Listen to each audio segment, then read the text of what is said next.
Imagine a world where all land was united into a single gigantic landmass, a supercontinent stretching from pole to pole.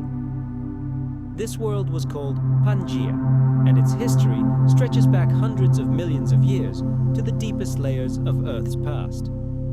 Pangea's history begins in the Paleozoic era, long before dinosaurs ruled the planet. The process of its formation was incredibly slow, yet inexorable and powerful.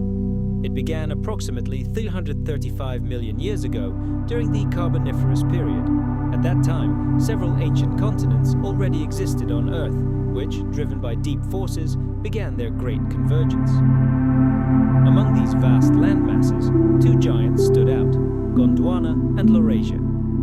Gondwana encompassed the lands we now know as South America, Africa, Antarctica, Australia, and the Indian subcontinent. Laurasia, in turn, included what would become North America, Europe, and much of Asia. For millions upon millions of years, these colossal landmasses drifted inexorably toward each other, driven by invisible forces hidden within the Earth's mantle. Gradually, like fragments of a gigantic mosaic, they began to coalesce. The ancient oceans that separated them shrank and disappeared, and in their place a single monolithic landmass emerged, Pangea. Pangea reached its maximum size and integrity during the Permian period and maintained this shape for tens of millions of years.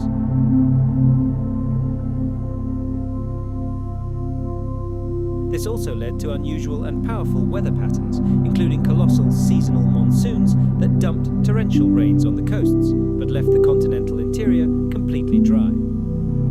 But perhaps the most fascinating part of Pangea's history is its impact on the development of life.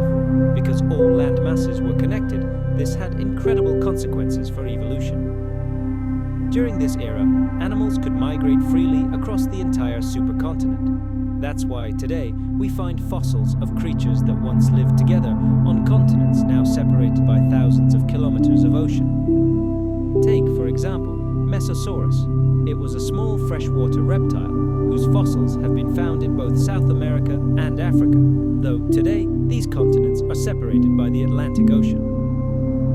Another striking example is Lystrosaurus, a strange pig-sized creature that combined reptilian and mammalian features.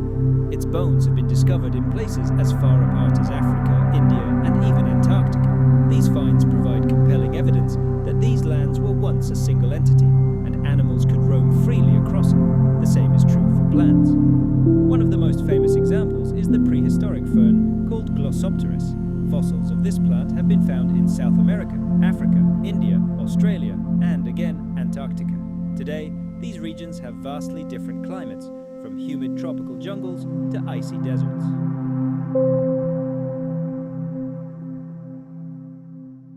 However, in the distant past, when they were all part of Pangea, their ecosystems were similar, allowing this plant to thrive almost everywhere.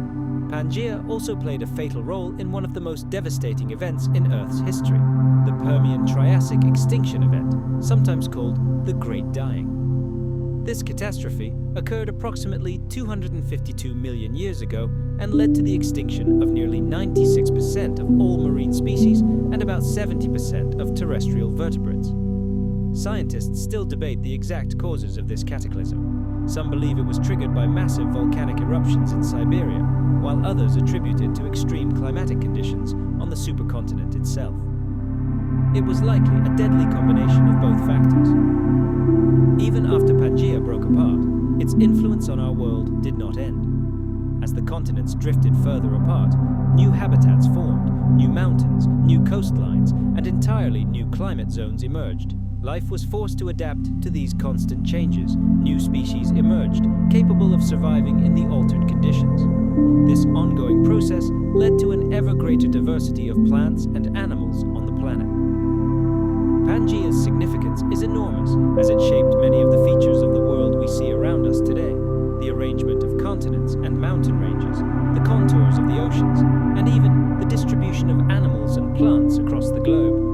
The roots of all this lie in the time of Pangea.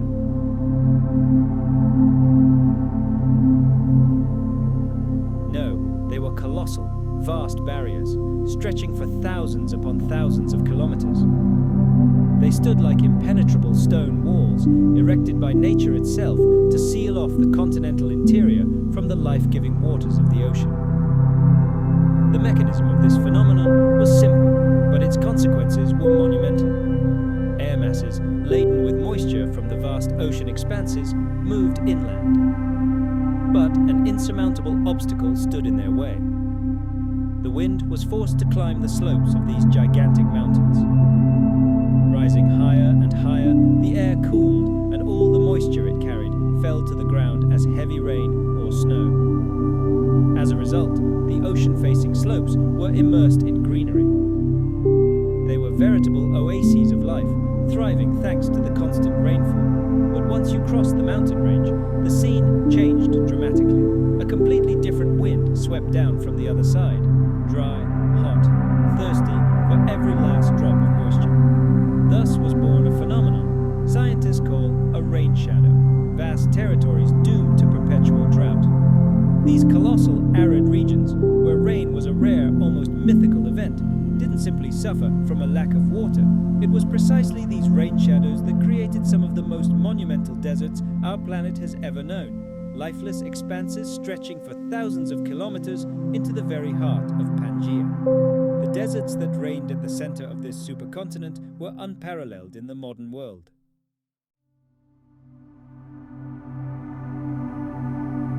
Imagine endless seas of crimson and golden sands whipped into gigantic dunes by fierce winds. In some corners, this might have resembled the modern Sahara or the Arabian deserts, but here the scale was truly planetary. The winds relentlessly shifted their course, and the sands sometimes buried ancient landscapes, then, centuries later, revealed them to the world. Other areas of this parched world were endless rocky wastelands or gigantic flat plateaus where life barely lingered. Only occasionally could one stumble upon an oasis in these dead lands. Occasional rainstorms, occurring once every decade, could fill shallow depressions, creating temporary lakes or even small inland seas. But the merciless sun quickly drained them dry, leaving behind only blindingly white salt flats stretching to the horizon. The land here often had rich red and orange hues. This hue was imparted by iron-rich rocks reacting with oxygen. This process formed the famous red-colored deposits that paleontologists still find in ancient rocks, seeing them as irrefutable evidence of the existence of these long-vanished deserts. The weather in the heart of Pangea was as unforgiving as the landscape itself. There were no large bodies of water here to accumulate solar heat during the day and slowly release it at night. This resulted in incredibly extreme temperature fluctuations. During the day, the heat was deadly, capable of incinerating most living organisms.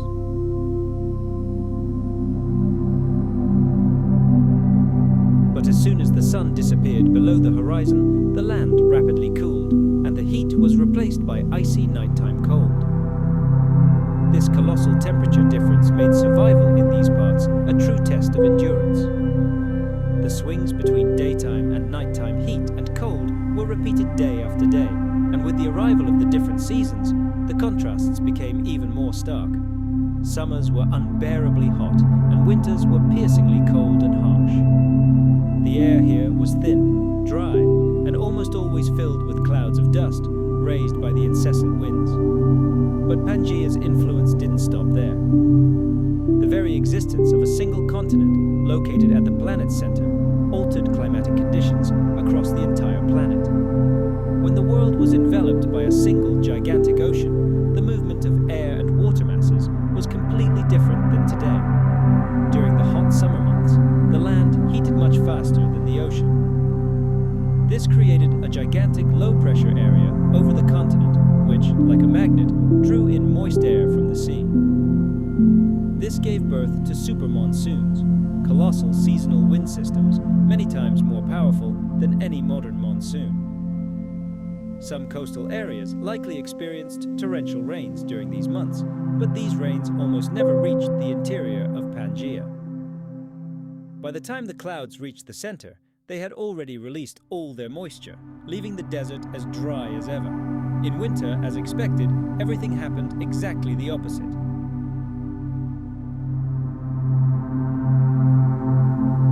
This was especially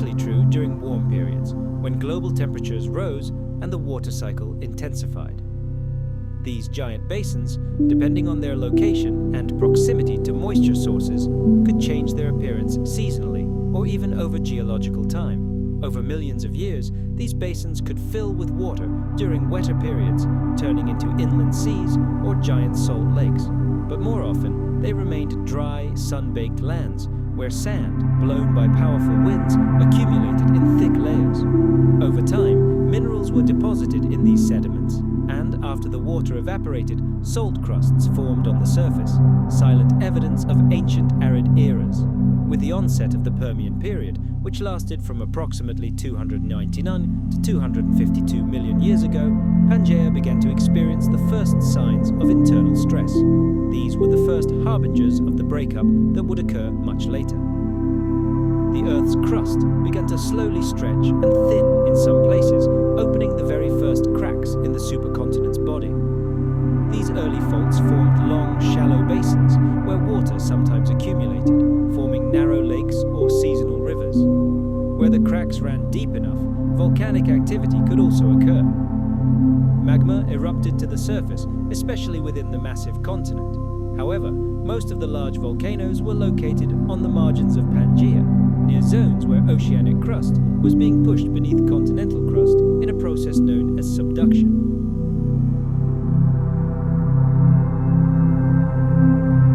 Faced with such changes, life had only two options: adapt or perish. At the very beginning of the Permian period, old marsh plants still clung to life, finding refuge along rivers and in damp coastal lowlands. Here, giant club mosses such as Lepidodendron and Sigillaria, true prehistoric trees of their time, still towered. Beside them, bamboo-like horsetails known as calamites reached skyward, and countless ferns spread their ornate fronds. These plants thrived in the marshy soil, forming dense thickets that, over millions of years, compacted into the very coal seams we use today. But the world was changing inexorably. Rainfall became less frequent, and temperature fluctuations became more extreme. Moisture-loving flora began to lose ground. They were replaced by new masters of the land, gymnosperms, capable of conquering the harsh and arid lands of Pangea. These included the well-known conifers, as well as cycads and ginkgos. Gymnosperms possessed a colossal evolutionary advantage. Their main weapon was seeds, not spores. A seed, protected by a seed coat, could survive long months of drought and germinate as soon as the rains returned. And pollen, carried by the wind, freed them from the need for standing water for reproduction. Their leaves were tough, covered in a waxy coating that reduced moisture evaporation, an ideal solution for survival in deserts and arid forests. One of the most iconic and important plants of the Permian period was Glossopteris.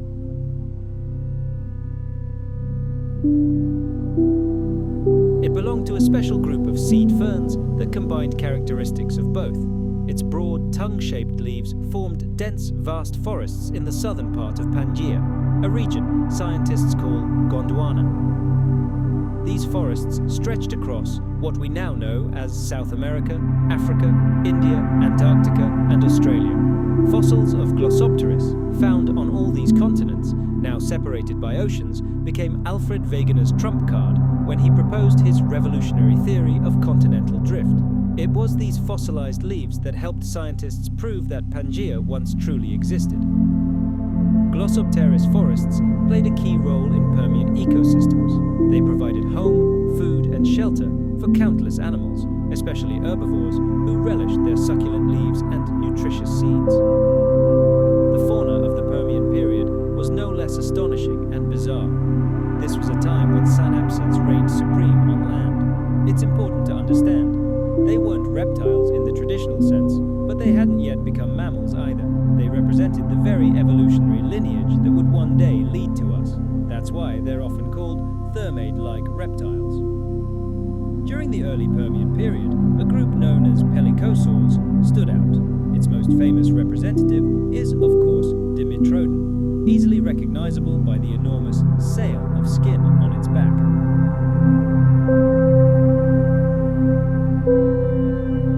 This impressive crest likely served as a sort of radiator, helping it quickly warm up in the morning sun or, conversely, shed excess heat in the midday heat.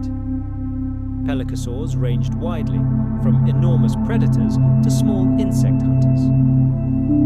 But as time went on, the pelycosaurs were supplanted by a more advanced group of synapsids known as the therapsids.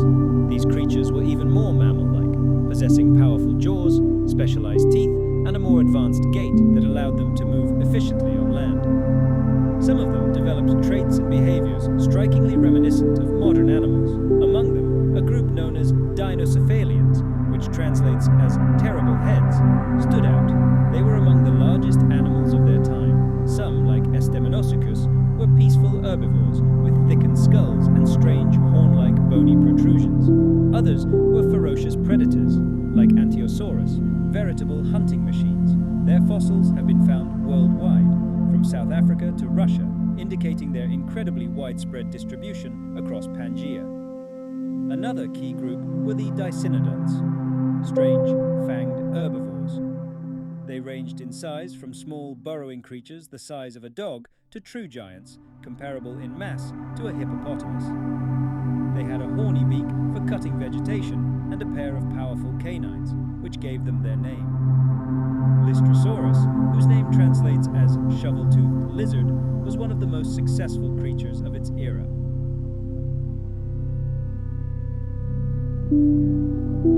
Its remains have been found on every continent of the former Gondwana, including icy Antarctica, providing striking evidence of how closely these lands were connected. Lystrosaurus's ability to burrow likely helped it survive the dry seasons and hide from ruthless predators, and the predators were truly terrifying. At the top of the food chain stood the Gorgonopsidae, the terror of the Permian period. Armed with long, saber-like fangs and crushing jaws, these creatures inspired fear in all inhabitants of the ancient world. Predators like Gorgonops and Inostrancevia were the top apex predators of their ecosystems, and their primary prey often included numerous dicynodonts. While synapsids were the stars of the Permian show, other reptiles weren't standing still either. Living tanks, pariasaurs like Scutosaurus, roamed the land. These large, clumsy, and heavily armored animals resembled a cross between a giant turtle and an armadillo. Smaller, more agile reptiles, such as procolophonids, scurried through the undergrowth, and in the late Permian, the ancestors of the future rulers of the planet, archosauromorphs, the forerunners of dinosaurs and crocodiles, began to emerge. While they were still small and inconspicuous against the dominant therapsids, their time was not far off. Amphibians didn't disappear either, especially near bodies of water. Giant, crocodile-like creatures known as temnospondons inhabited rivers and lakes.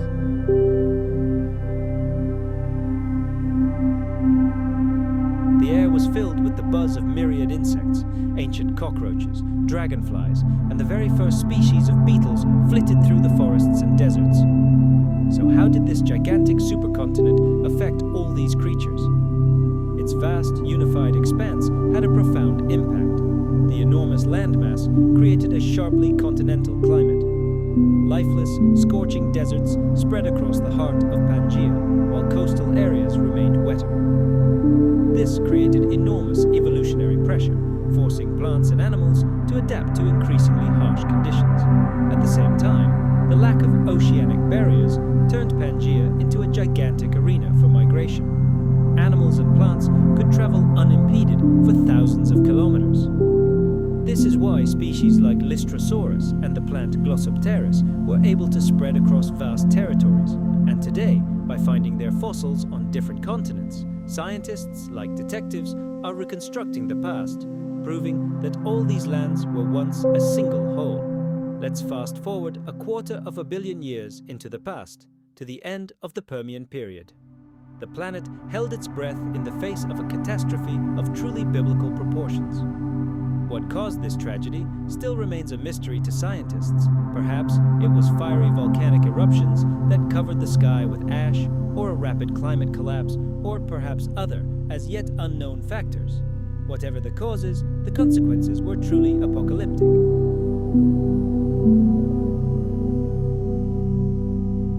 However, Along the coasts, the climate was likely much milder, perhaps even experiencing fierce monsoons, bringing seasonal downpours. To survive in this harsh world, its inhabitants had to demonstrate remarkable adaptability. Plant life responded to this challenge. Gymnosperms, such as the ancient ancestors of modern conifers, were able to conquer arid inland regions. They armored themselves with tough leaves and protected their seeds with a tough seed coat, allowing them to withstand severe drought. At the same time, their more ancient and moisture-loving relatives, the very same ones that once formed the giant carboniferous forests, were driven to the outskirts. Now, they could survive only in narrow coastal strips or in deep rift valleys, where sufficient moisture could still be found. Animals, too, were forced to change dramatically. Many of them, for example, the synapsids of the Permian period, our very, very distant ancestors, the precursors of mammals, developed complex survival strategies. Some, escaping the daytime heat, dug deep burrows. Others radically changed their diet, switching to more readily available food. And since the climatic zones on Pangea were vast, the same successful adaptations helped species to colonize vast territories. This single continent became a gigantic migration highway. Animals were no longer confined to a single continent.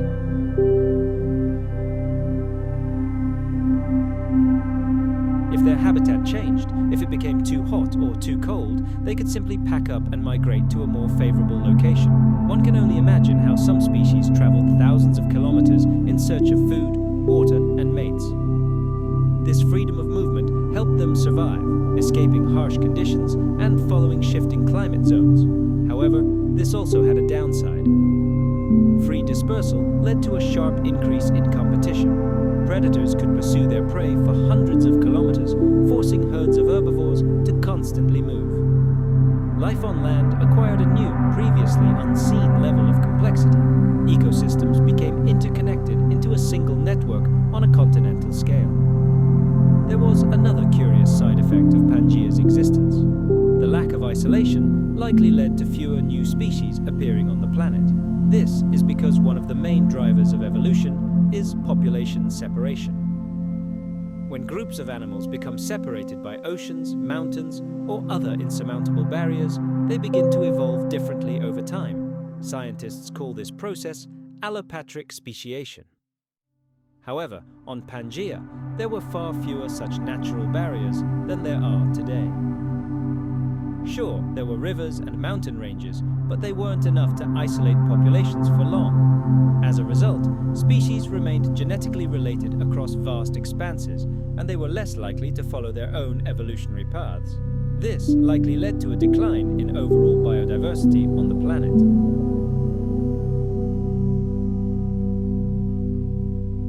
Species were numerous and widespread, but their diversity was lower than during the eras when the continents were separated. Thus, Earth's ecosystems became more interconnected, but also more homogeneous.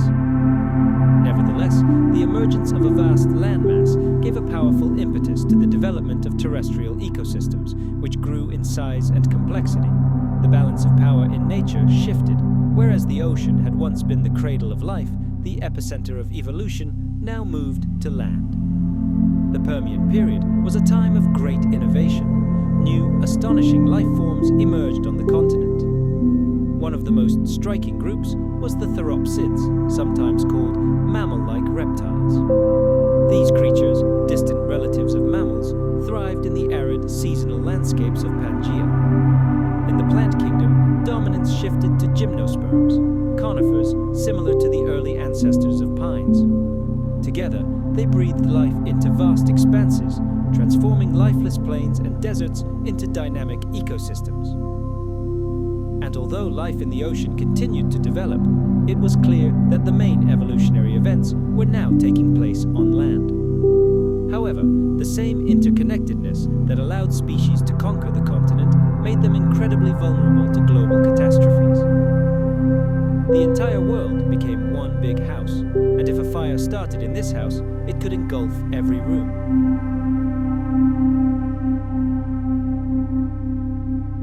This hellish process released even more deadly gases. Methane, a greenhouse gas many times more potent than carbon dioxide, entered the atmosphere, as well as chemical compounds like chlorine and fluorine, capable of poisoning all life. The result was a perfectly lethal combination on the planet. It was an atmospheric catastrophe, the likes of which Earth had never seen before. Initially, a massive sulfur release likely triggered a brief volcanic winter, temporarily plunging the planet into frigid cold. But this lull was short-lived. Continuous and colossal emissions of carbon dioxide and methane triggered an irreversible process. Temperatures on the planet began to rise at a terrifying rate. In a geologically insignificant period of time, the average temperature on Earth jumped by perhaps more than 10 degrees Celsius. This was enough to transform thriving forests into lifeless deserts and tropical zones into uninhabitable parched lands. Such rapid warming left animals and plants no chance to adapt. Forests withered and dried out. Rains ceased, and the ground became covered with deep cracks. Plants, weakened by heat and drought, died. Herbivores, deprived of food, followed suit, and soon the same fate befell predators, who had no one to hunt. With each passing day, the world became increasingly empty. The food chain collapsed before our eyes. But perhaps the most terrifying metamorphoses occurred in the oceans. As water warmed, it lost its ability to hold dissolved oxygen.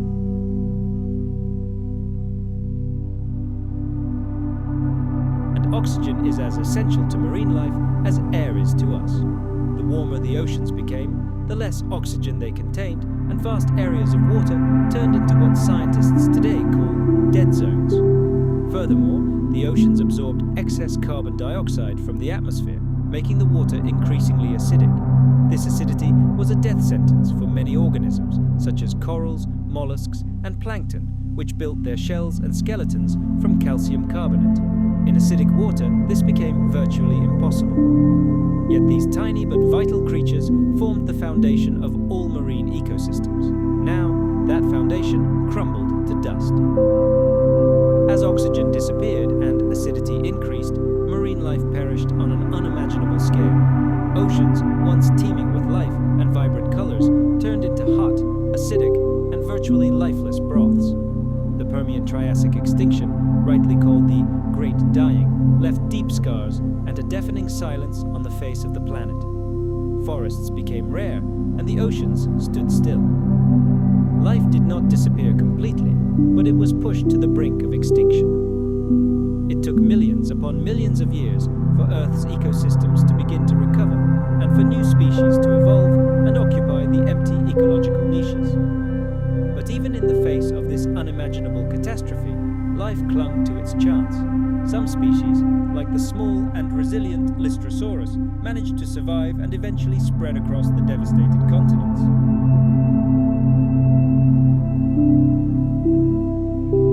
And from the ashes of this scorched world, evolution eventually gave birth to a new great age, the age of dinosaurs, and much later led to the emergence of humanity. Imagine Earth's oceans turning into giant, lifeless bowls of poison. One of the most horrific consequences of the greatest extinction in history, which scientists call the Great Dying, unfolded underwater. As the planet heated up, the ocean's circulation stopped. The warm surface layers, once saturated with life-giving oxygen, stopped mixing with the cold, deep waters. The oceans became like a layer cake, with a thin, breathable surface layer, while everything below sank into darkness and silence. Without this eternal churning, the ocean depths became a suffocating, lifeless void. And this deadly transformation did not go unnoticed. Anoxic zones, places completely devoid of life, began to rise from the depths.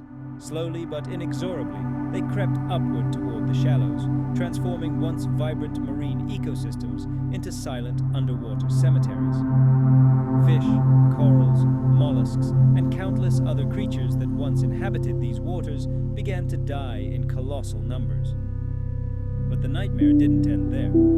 In these oxygen-deprived waters, specialized microorganisms known as green sulfur bacteria, which don't require oxygen to survive, began to thrive. These microbes, through their activity, produce hydrogen sulfide, an extremely toxic gas with a repulsive rotten egg smell.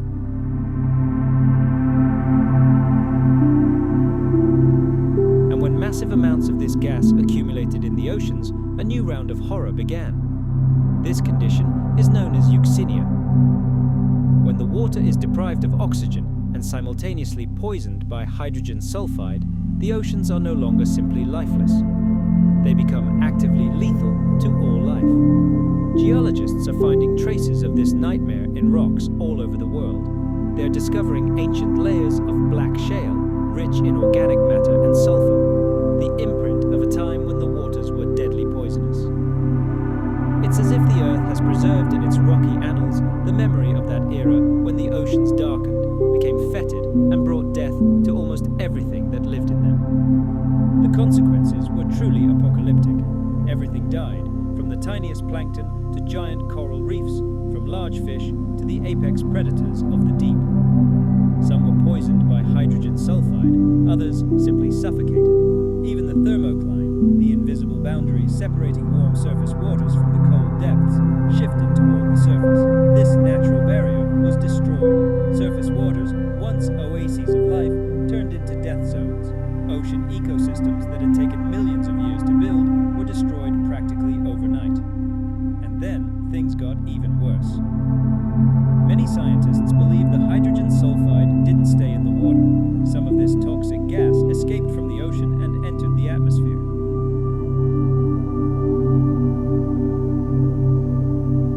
This gas could not only poison land animals, but also cause irreparable damage to the ozone layer, our planet's protective shield. Imagine the celestial shield that had protected all life from harmful ultraviolet rays for millions of years suddenly disappearing. As this protective ozone layer thinned and melted, the sun itself became an enemy. Its light, once life-giving, now brought death, scorching plants and animals alike, and undoubtedly contributed to the mass deaths on land. It was a truly horrific chain reaction. The poisoned, lifeless oceans struck the skies, and the mutilated skies, in turn, unleashed new waves of death on the land. But even this was not the end of the apocalypse. The catastrophe was not caused by a single event. It was a series of interconnected disasters, with each new tragedy only exacerbating the previous one. At the very heart of this global agony lay a gigantic volcanic region known today as the Siberian Traps, a vast territory within modern-day Russia. It was here, some 252 million years ago, that the Earth opened up, triggering eruptions of unprecedented scale. For nearly 1 million years, these volcanoes spewed relentlessly streams of molten lava and toxic gases, releasing unimaginable volumes of carbon dioxide into the atmosphere. The planet began to warm rapidly, but this was only a prelude. As global temperatures rose, ice structures on the ocean floor and permafrost on land began to melt.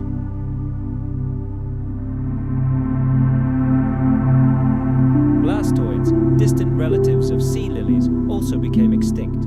Numerous other species either vanished into oblivion or were on the brink of extinction. In that terrible hour, only a handful of species survived on the entire planet.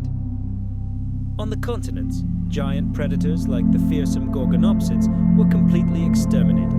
Only a few survived, the most resilient and undemanding, like Lystrosaurus, a squat reptilian-like animal the size of a modern pig. Even among the synapsids, which once dominated land and eventually gave rise to mammals, the vast majority of species also perished.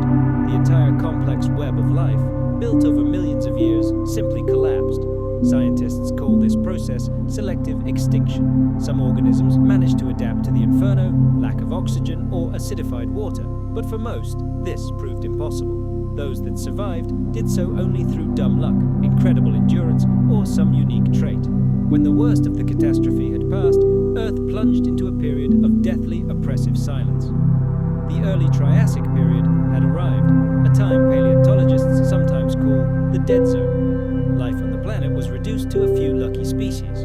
Only the fittest survived. Most of the surviving animals were tiny, a phenomenon known as the Lilliputian effect.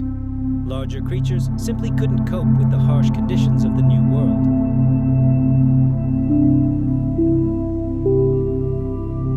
It was during this time that the very first dinosaurs emerged, as well as the earliest ancestors of mammals, our infinitely distant relatives. the stage was set for monumental evolutionary changes. Harsh conditions, the struggle for survival, and ruthless competition created unique opportunities for those fortunate enough to survive. After the extinction of most species, the survivors found themselves in a world with far fewer competitors and countless open niches for growth and prosperity. Life on Earth at that time was completely different from today. Almost all land was united into a single gigantic supercontinent, Pangea, which stretched from pole to pole and was surrounded by a vast ocean called Panthalassa. Because most of the land was located far from the ocean's moderating influence, the depths of Pangea were scorched by unbearable heat and drought.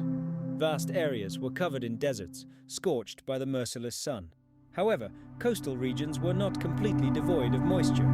Studies of ancient rocks show that some of these areas were dominated by powerful seasonal monsoons, ferocious storms that brought short but incredibly intense downpours.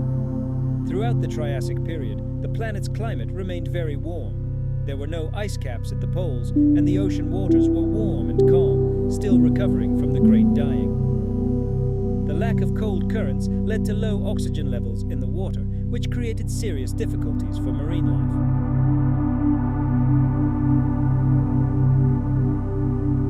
Life had to reclaim its place in the sun. Immediately after the devastating extinction, Earth appeared barren and desolate. At the beginning of the Triassic, the plant world was dominated by just a few of the hardiest and fastest-growing species, such as the strange, spindly Pleuromaea plant.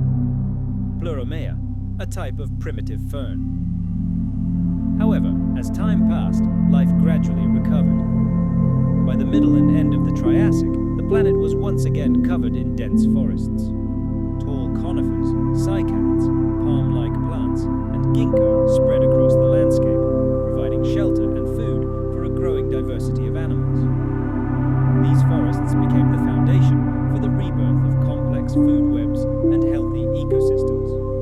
Immediately after the Permian catastrophe, Earth's ecosystems were primitive and simple, dominated by the few species that were lucky enough to survive. Paleontologists call these resilient organisms catastrophe taxa because they survived the most devastating extinction in history. One of the most famous examples is Lystrosaurus, a strange pig-sized creature with a barrel-shaped body, short fangs, and a snout somewhat reminiscent of a bulldog.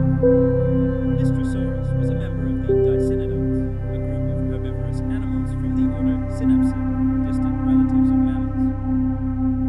This unassuming but incredibly resilient animal managed to spread across the planet.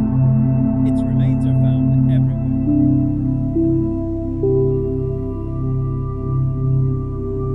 These improvements gave them a decisive advantage in a world where ecosystems were becoming increasingly complex and competition was growing daily. And so, approximately 230 million years ago, the first true dinosaurs appeared on Earth. Forget the giants we're used to seeing in movies. These pioneers weren't towering monsters. They were small, bipedal creatures built for speed and maneuverability. Among the earliest known species were Eoraptor and Staurikosaurus. Their fossilized remains were found in Argentina's Ischigualasto Formation, a veritable treasure trove of life from that era. These dinosaurs were agile hunters, no taller than modern humans. Their sharp, serrated teeth leave no doubt about their diet. They were predators pursuing small prey. Their upright stance allowed them to make lightning-fast dashes, and their free forelimbs were likely used to capture and hold prey. However, one shouldn't think that these early dinosaurs immediately became masters of the planet. That title was firmly held by other members of the Archosaur family.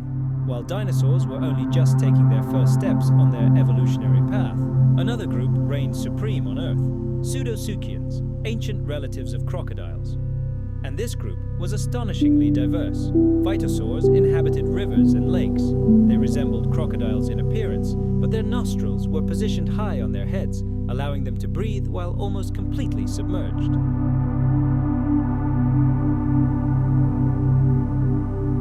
They likely spent most of their lives in the dark, active only at night, when the relative calm set in, and they could hide from the larger, more dangerous reptiles that roamed the earth in daylight. Their tiny size and nocturnal lifestyle were not just a coincidence, but a brilliant survival strategy. By remaining remaining unnoticed and operating under cover of darkness, these small mammals could avoid direct competition with the massive and fearsome archosaurs that dominated the day. Instead of competing for the same prey, they found their own ecological niche, feeding on insects and other small invertebrates that the larger reptiles either overlooked or could not catch. Although these tiny mammals lived alongside giant dinosaurs and terrifying predators, they didn't simply hide in the shadows. They charted their own unique evolutionary path.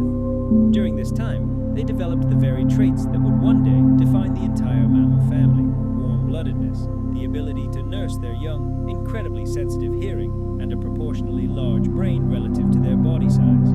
These traits didn't yet make them a dominant force, but they laid a solid foundation for the future greatness of mammals, which would only come many millions of years later, when the age of dinosaurs came to its fiery end. The Triassic period, which lasted from approximately 252 to 201 million years ago, was a time of constant change and fierce competition.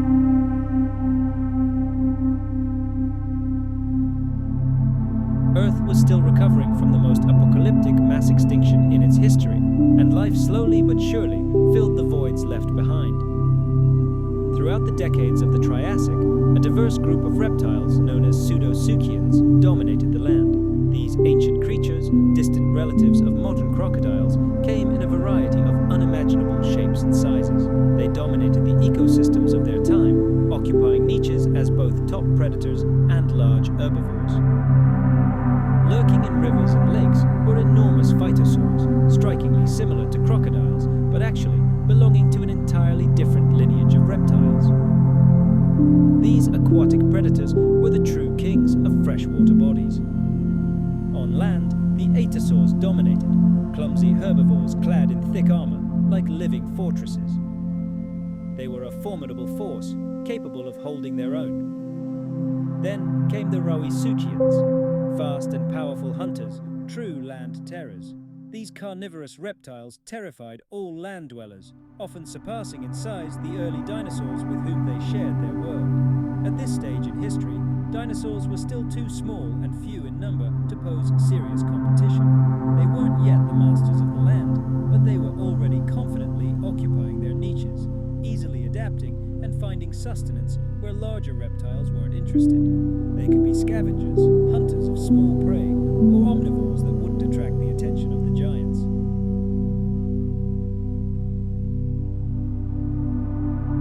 Whatever the answer, the result was stunning. The dinosaurs' main competitors vanished into oblivion. A whole world opened up to them. Ecological niches became empty, and dinosaurs began to rapidly conquer the planet, growing to incredible sizes and taking on the most bizarre forms. This evolutionary explosion occurred in the blink of an eye in geological time, in just a few million years. It was after this great extinction, at the dawn of the Jurassic period, that dinosaur diversity began to grow exponentially. Colossal sauropods emerged, long-necked giants comparable in size to a modern bus, and alongside them appeared the ancestors of future terrors, the ferocious theropods, whose descendants, like Tyrannosaurus rex, would strike fear into the planet. This was the true birth of the age of dinosaurs. However, to understand the origins of their greatness, we need to travel even further back in time, to the Triassic period. This wasn't just a time of survival, it was a great evolutionary testing ground, where nature conducted its boldest experiments. It was here that mammals, dinosaurs, and countless other amazing creatures took their first tentative steps on the long path of evolution. Thanks to the dedicated work of paleontologists around the world, our knowledge of that distant era is growing ever deeper. Some of the oldest dinosaurs to ever walk the Earth have been found in Argentine rocks, in formations known as Ishigualasta and Chañares.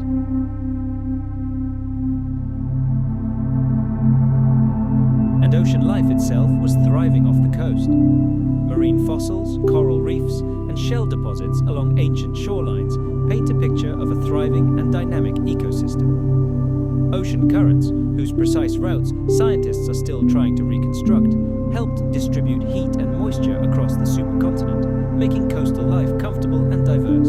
Thus, Pangea was a world of striking contrasts. At its center was a deadly parched desert, while at its edges, an oasis immersed in verdant vegetation. This astonishing creation was sculpted by the great forces of land, sea, and air. And it serves as a stark reminder that the arrangement of the continents is more than just a detail for cartographers. It is one of the key factors that dictates the climate and life itself on the planet. But perhaps one of the most monumental and terrifying climatic phenomena of Pangea was the gigantic seasonal cycle known as the supercontinent monsoon. Today, monsoons are seasonal winds generated by the differential heating and cooling of land and ocean. But during the Pangean era, with its incredibly vast landmass, this natural phenomenon was magnified to monstrous, almost unimaginable proportions. During the summer months, Pangea's gigantic heart heated up under the sun much faster than the boundless expanse of Panthalassa surrounding it. The land became a veritable furnace, becoming scorchingly hot.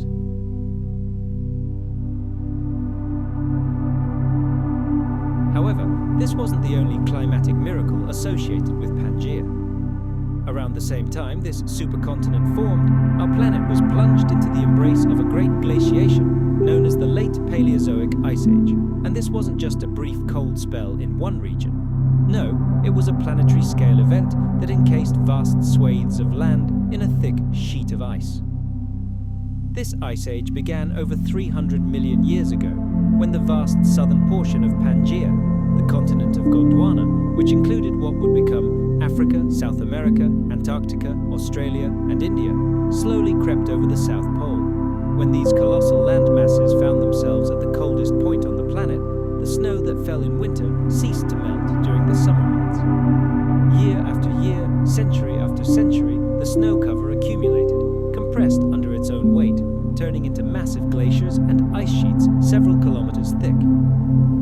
There was another important reason for this ancient cooling event, a sharp drop in atmospheric carbon dioxide levels. During the Carboniferous period that preceded it, impenetrable, gigantic forests flourished across the planet. When these ancient trees and plants died, their remains did not completely decompose, but became buried under layers of sediment, eventually turning into the massive coal seams we know today.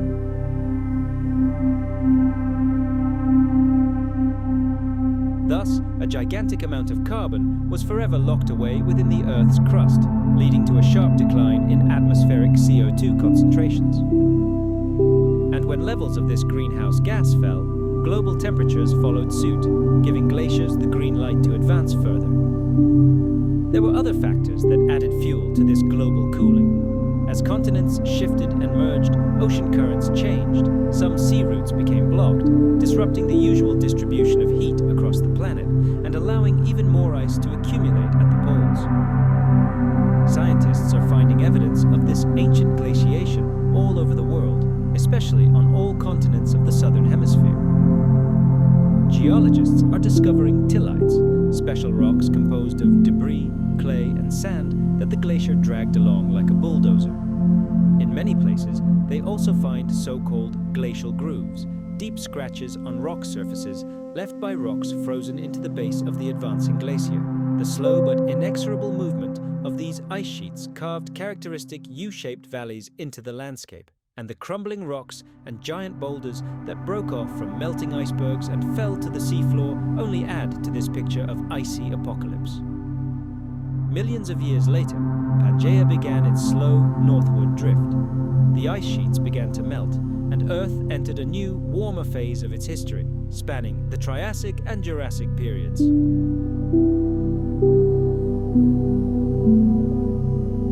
This clearly demonstrates how complex and dynamic our planet's climate system is. Its state depends on the movement of continents, the chemical composition of the atmosphere, and even the Earth's orbit around the Sun. But Pangea affected more than just land and ice. It completely reshaped the behavior of the oceans and atmosphere on a global scale. This single landmass was surrounded by the Panthalassa Ocean, a vast continuous expanse of water covering most of the planet. Unlike modern oceans, which are separated by continents, Panthalassa was a single entity. This allowed giant ocean currents to circulate freely across the globe, likely making deep-sea circulation in some regions simpler and more stable. Off the eastern coast of Pangea lay the Tethys Ocean, a warm, shallow sea that acted as a gigantic heat accumulator. It played a key role in regulating temperature and mixing its waters with the cooler waters of Panthalassa. The interaction between these two gigantic bodies of water generated unique and powerful ocean currents, the likes of which simply do not exist today. The scene in the air was no less unusual. Basic atmospheric structures, such as the updrafts and downdrafts we know today as Hadley cells, still existed, but Pangea's enormous size made the climate even more extreme and unpredictable. Over such a vast territory, seasonal high and low pressure systems were much more pronounced, generating hurricanes of monstrous strength.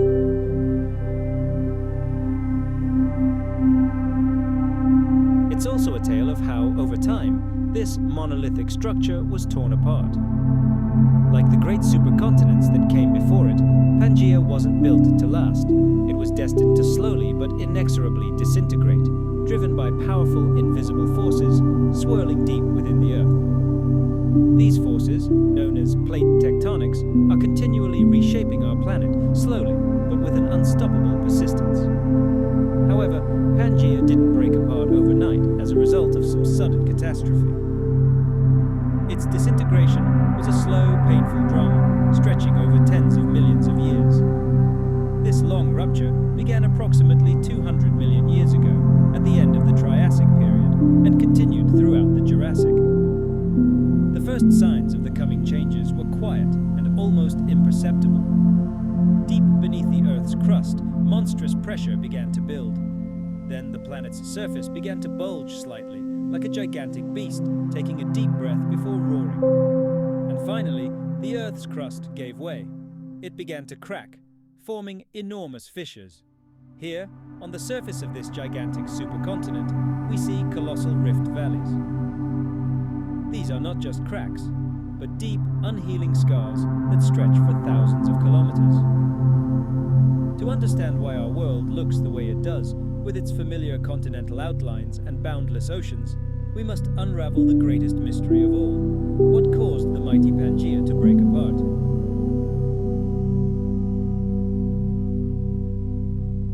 Ancient faults, witnesses to that titanic era, are still preserved in rocks across the planet, like torn pages from Earth's geological diary. These discoveries allow scientists to piece together the dramatic story of how the lands we stand on were once a single whole and then mercilessly torn apart. But why were these grand supercontinents, so magnificently assembled, ultimately doomed to destruction? The answer to this question lies not on the surface, but in the very heart of our planet. Deep beneath our feet, in the Earth's mantle, there is never peace. Imagine a giant cauldron where molten rock slowly moves in gigantic upwellings and downwellings, much like water boiling in a saucepan. This perpetual motion is the engine that pushes the continents together, and one of the leading theories explaining the demise of Pangea is strikingly simple. It's called the insulator effect. Think of the supercontinent as a huge, thick blanket that covered much of the planet. Being so massive, it became the perfect insulator, preventing the Earth's internal heat from escaping. This heat, generated by the slow decay of radioactive elements deep within, had been accumulating for millions of years beneath this gigantic continental lid. The mantle beneath Pangea grew increasingly hotter and, consequently, lighter. This superheated material began to rise, pressing against the base of the continent and exerting tremendous pressure from below.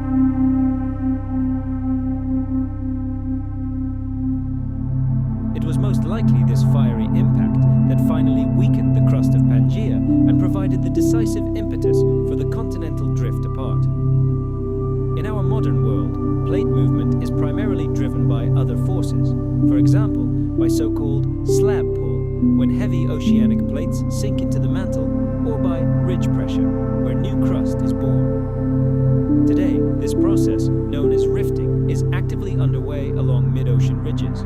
But at the dawn of Pangea's destruction, the most destructive force came from within. It was the heat from the depths that literally tore apart the continents, paving the way for future oceans.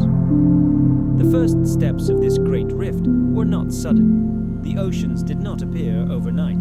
It all began with a slow but inexorable heaving of the Earth's surface. As hot rock rose from the depths, it created vast, high plateaus. The crust beneath them stretched and thinned, and the first cracks appeared.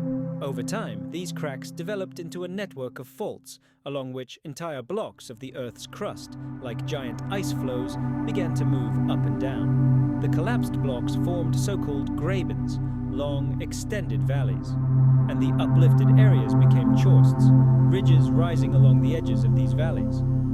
These grabens were the first rift valleys, undeniable proof that Pangea had begun its journey to disintegration. As the crust cracked and thinned, the pressure beneath it only increased.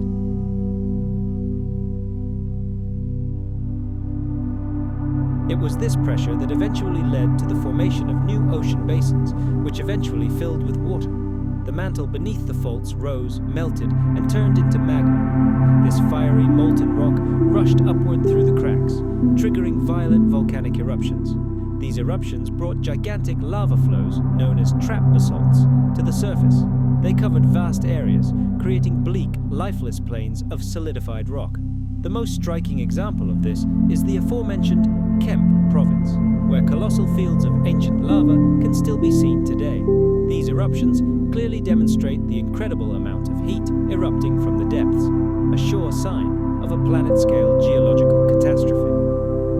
The places where Pangea ruptured became the cradle of today's oceans. One of the key zones was the Central Atlantic Rift System. It was here that the Atlantic Ocean first began to open. This gigantic rift ran between the territories we know as North America and Africa. It then moved south, tearing South America away from Africa and giving rise to the South Atlantic Rift System. But this didn't happen overnight. Initially, the rift was just a chain of discontinuous depressions, long, narrow valleys stretching for hundreds of kilometers. It took millions of years for these depressions to connect and widen. Some of these ancient rift valleys are still visible today. For example, the Newark supergroup in the eastern United States.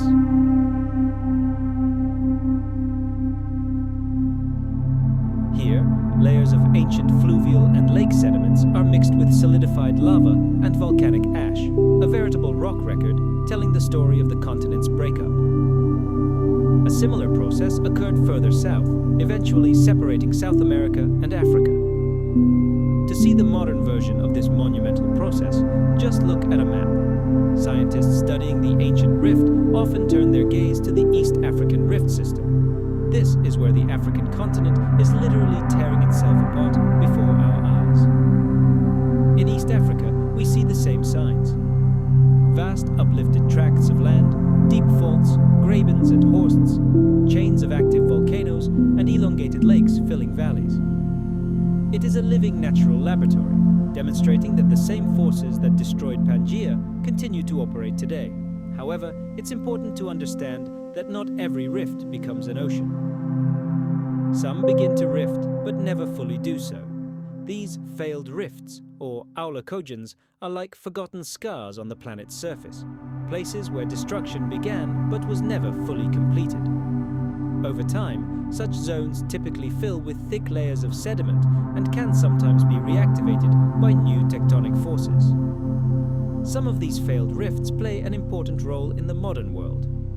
For example, in West Africa, there is a system that turned out to be a failed offshoot of the South Atlantic Rift.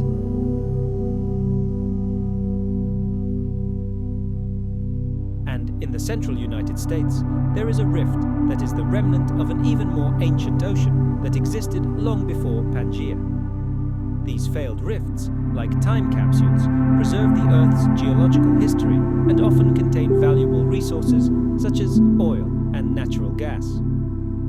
The story of Pangea's breakup is written across the face of our planet in a variety of ways. Scientists from various fields of geology are piecing together this mosaic, and one of the most important clues lies in the rocks left behind in the deep cracks and valleys formed when the supercontinent broke apart.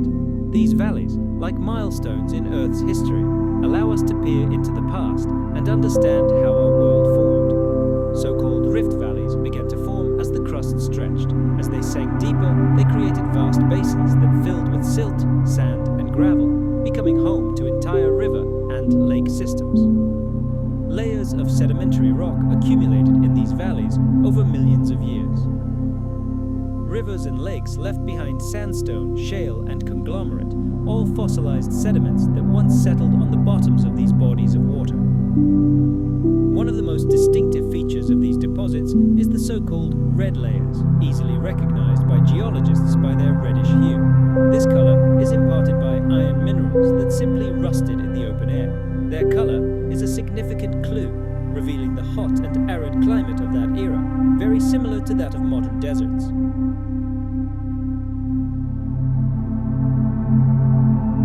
Twisted and torn rocks, deep faults, volcanic scars on the bodies of the continents, and, of course, identical fossils found on different continents, now separated by oceans. All these geological marks are nothing more than the imprints of a slow but inexorable process that has forever changed the face of our world. This dramatic breakup of the continents serves as an eternal reminder that the surface of our planet is never static. Continents continue their slow drift, moving apart, and sometimes colliding again in an endless tectonic dance. The Earth is always in motion, preserving the memory of Pangea deep within its scorching core. Imagine our planet not as a cold, rocky ball floating through space, but as a living, breathing creature, a gigantic organism with a fiery heart and an eternally restless soul. Deep beneath our feet, in the very depths of this planet, powerful forces are at work, continually reshaping the surface above us. For hundreds of millions of years, continents have drifted across its surface like giant, slow-moving pieces of a mosaic. Sometimes they collided, crumpling into mountain ranges and forming colossal supercontinents like Pangea. And sometimes they were torn apart with devastating force, creating new oceans and forever changing the geography of the world. But what incredible force can cause something so massive and seemingly immutable to move, split, and change so radically?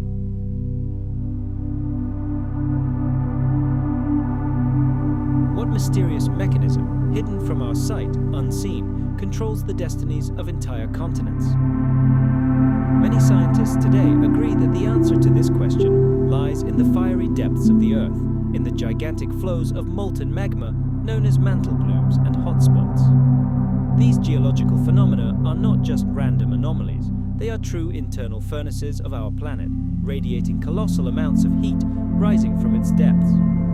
This thermal breath of the Earth gives us the key to understanding how and why the world moves beneath our feet. To better understand these mysterious forces, let's journey to the very heart of the planet. Far below, beneath the mountains and oceans, the world is not as calm and stable as it appears from the surface.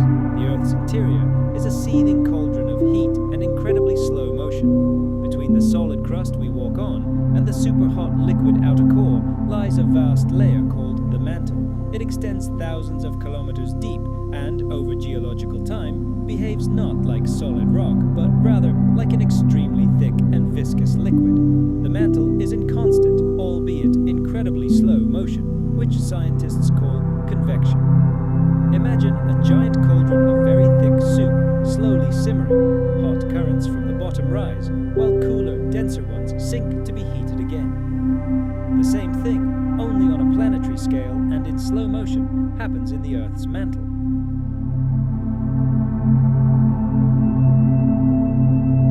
Hot rock rises toward the crust, while cooled, denser rock sinks back toward the core. This eternal churning, this global cycle of matter, lasts not minutes, but millions of years.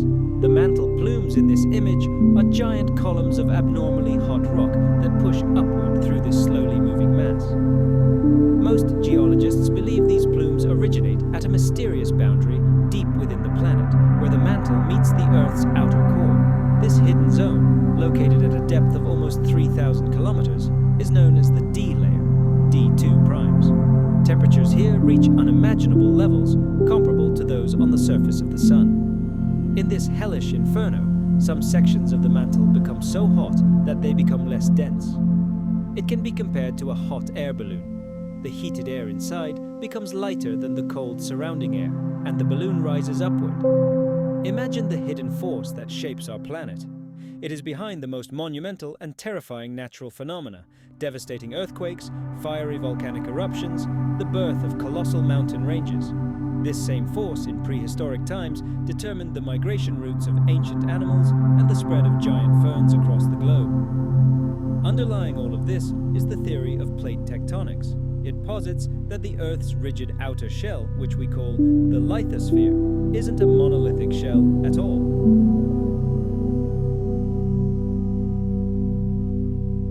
Instead, it's fractured into several enormous, rigid plates that float on the viscous mantle, like giant fragments in a colossal mosaic.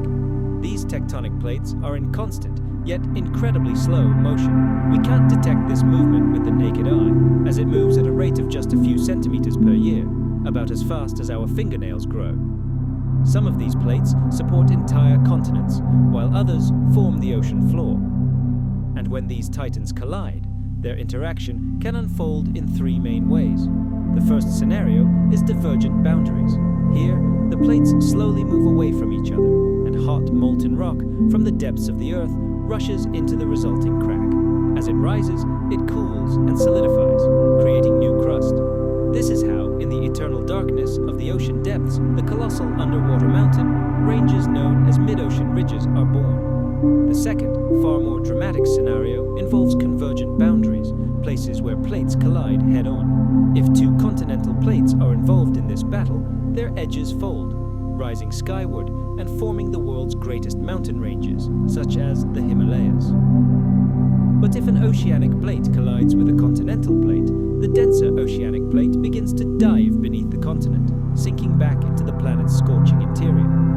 This process gives rise to the deepest ocean trenches and chains of fiery volcanoes, and the colossal stress is released in the form of powerful earthquakes.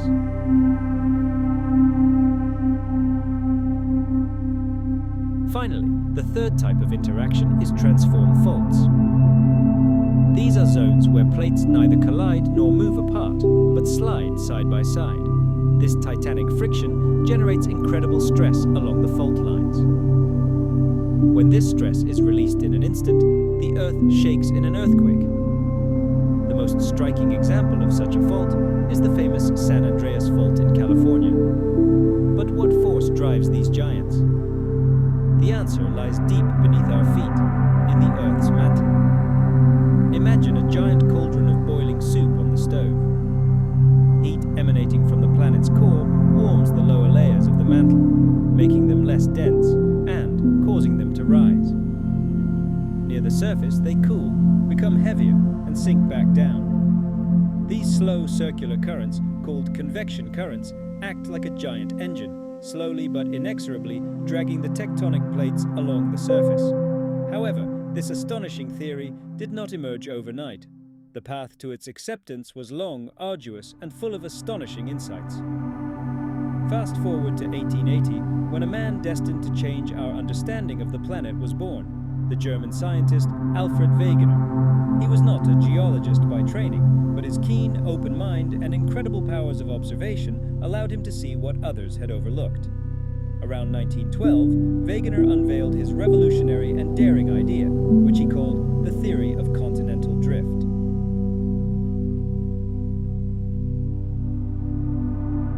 He noticed what seemed like a simple coincidence.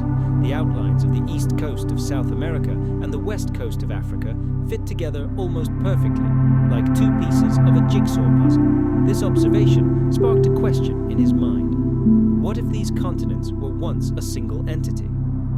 Although other scientists had noted this similarity before, Wegener was the first to methodically gather evidence from a wide variety of scientific disciplines to support his hunch that the continents were indeed moving. He found some of the most compelling evidence in fossils.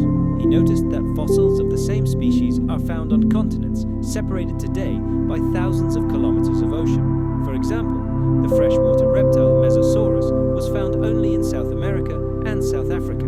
This tiny animal was physically incapable of swimming across the Atlantic Ocean. The only logical explanation, Wegener found, was that during the time of the Mesosaurus, the two continents were connected. He also examined the fossils of land animals such as Lystrosaurus and Cynognathes. Their bones were found in Africa, India, and even icy Antarctica, land masses that are now vastly separated. But perhaps his most famous discovery was the fossilized remains of the ancient fern Glossopteris. Its imprints have been found throughout South America, Africa, India, Australia, and, most astonishingly, Antarctica. The seeds of this plant were too heavy to be carried across the oceans by the wind.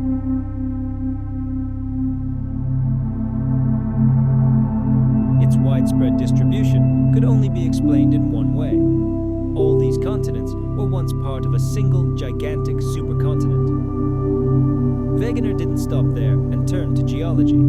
He discovered that mountain ranges, like the Appalachians in eastern North America, were almost perfectly matched in structure and rock age to mountain ranges in Europe, such as the Caledonian Mountains and the Atlas Mountains in North Africa. It was like a broken chain, its links on different continents, as if they had formed as a single mountain system in those distant times when the continents were still compressed together. As a final argument, Wegener used data on ancient climates. He found traces of ancient glaciers in India, Africa, and Australia, places that are now scorching hot. This only made sense if these lands were once located much closer to the South Pole. Conversely, he discovered massive coal deposits in Antarctica. Coal, as we know, forms from the remains of plants that grew in hot, swampy jungles. This was irrefutable evidence that the icy continent was once located much closer to the equator. The evidence seemed indisputable. But the scientific community of the time met Wegener's theory with hostility. Despite fossils, mountains, and climate data, most scientists refused to believe his idea. The main reason for their skepticism was simple. Wegener couldn't explain what force was driving the continents.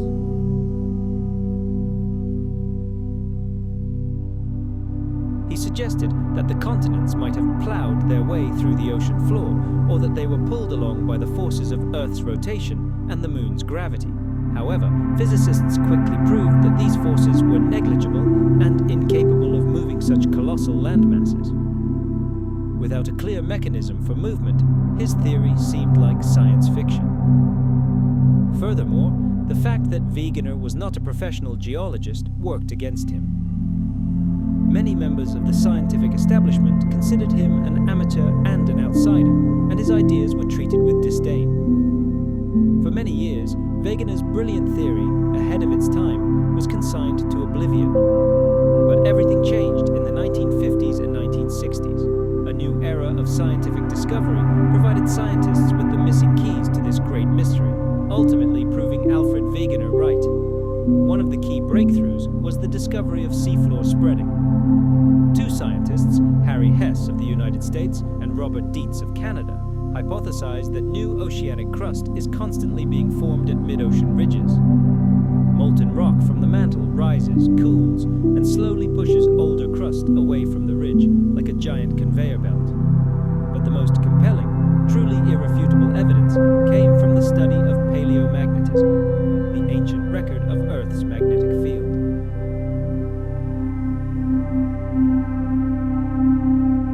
Scientists discovered that iron-containing minerals in lava solidifying on the ocean floor align like compass needles, pointing toward Earth's magnetic pole at the moment of their formation. And since our planet's magnetic field periodically reverses polarity, north becomes south and vice versa. This discovery allowed us to peer into the deep past. Rocks were discovered on the ocean floor forming symmetrical bands with different magnetic polarities.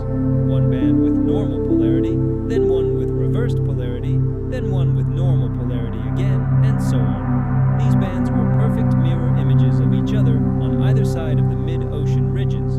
It looked like a giant barcode printed on the ocean floor, proving that new crust was indeed being born at the center of the ridge and spreading outward in both directions. Deep-sea drilling later confirmed this.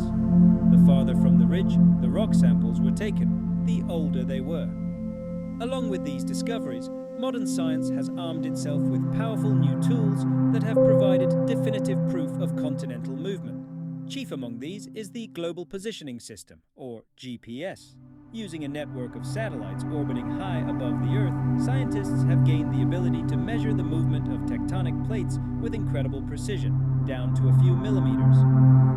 Researchers placed GPS receivers at various points around the planet, on different continents.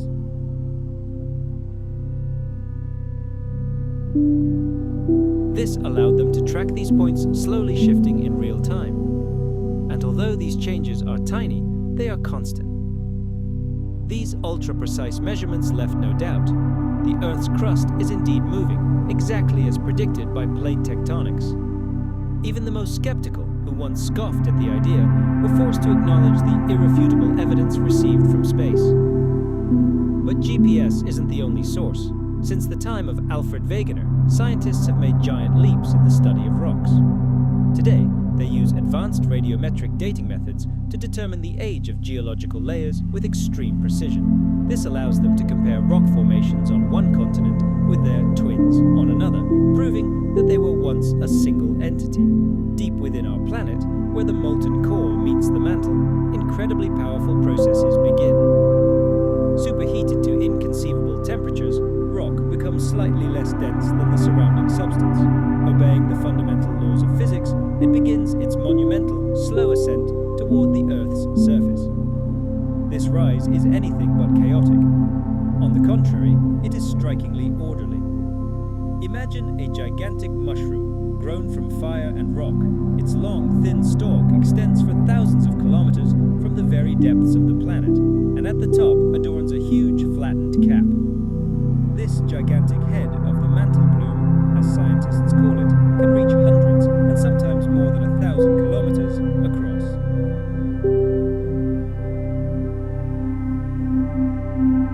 It spreads directly beneath the Earth's crust, and when this colossal mass of superheated matter reaches the lithosphere, the solid outer shell of the Earth, including the crust and upper mantle, the real spectacle begins. First, the sheer heat and colossal pressure from the plume begin to literally push the Earth's crust upward. The lithosphere, like a giant carpet, begins to slowly rise, as if a gigantic hand had reached beneath it from the depths. A gigantic bulge forms on the surface, a veritable dome that can rise hundreds of meters, sometimes as much as a kilometer. This uplift stretches the Earth's crust, making it thinner and more vulnerable, like a piece of rubber stretched to its breaking point. Sooner or later, the strain becomes unbearable, and the stretched crust begins to crack. Deep, extended faults appear, what geologists call rift valleys. These are the first scars on the planet's surface, places where the Earth literally begins to fall apart. But this is only a prelude to the main action. The intense heat emanating from the plume head begins to directly melt the mantle rocks beneath the crust. This process produces unimaginable volumes of magma, molten rock. Because magma is lighter than solid rock, it rushes upward, seeping through cracks and fissures in the lithosphere. The end result of this process is massive volcanic eruptions on the surface. And these aren't the volcanoes we're used to seeing.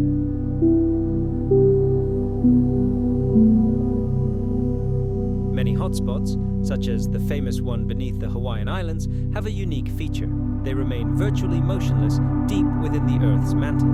However, our planet's surface, composed of giant tectonic plates, is in perpetual motion. Imagine one of these plates slowly creeping over a stationary hotspot. The giant burner beneath continues to burn through the moving crust above, creating a chain of volcanoes, one after another. The result is a chain of volcanic islands, where the youngest and most active volcano lies directly above the hotspot, while older and extinct volcanoes trail behind it like a wake on water. Imagine a conveyor belt slowly moving over a stationary soldering iron. The iron won't budge, but as the belt moves, a clear line of scorched spots will be left behind. This is exactly what happens with volcanic chains. These hotspot marks provide scientists with invaluable insights not only into how volcanoes work, but also into the evolution of our planet. They tell us the story of how Earth's tectonic plates have shifted across the globe over millions of years. There is compelling evidence that mantle plumes originate from deep within the planet, located far below the zones where most normal eruptions occur. But how exactly does volcanic activity help us understand global tectonic shifts?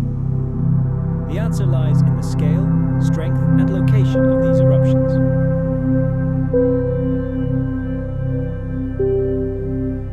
Sometimes we observe catastrophic eruptions that cover vast areas with lava in just a few million years. In geological terms, this happens virtually instantaneously. These phenomena are called basaltic floods, and they represent a special type of volcanism associated with those very same large igneous provinces. Such eruptions are orders of magnitude more intense than the slow lava flows we see at mid-ocean ridges or explosive cone volcanoes. Lava floods are a signal that truly amazing things are happening beneath the Earth's surface. Enormous eruptions of heat and magma rise directly from the depths of the mantle. And that's not all. The chemical composition of the lava erupted during such events can reveal much about its origin. Many of these lavas belong to a special type known as tholeiitic basalts. They form when rocks deep in the mantle melt much faster than rocks in the upper crust. This unique chemical composition, a kind of geological fingerprint, conclusively proves that the magma originated in the deepest layers of the mantle and not, for example, as a result of simple extension of continental crust, which often produces silica-rich lava. However, perhaps the most important clue is the location of these large-scale eruptions. If they occur far from tectonic plate boundaries, right in the middle of a continent, it's a clear sign that a mantle plume is involved.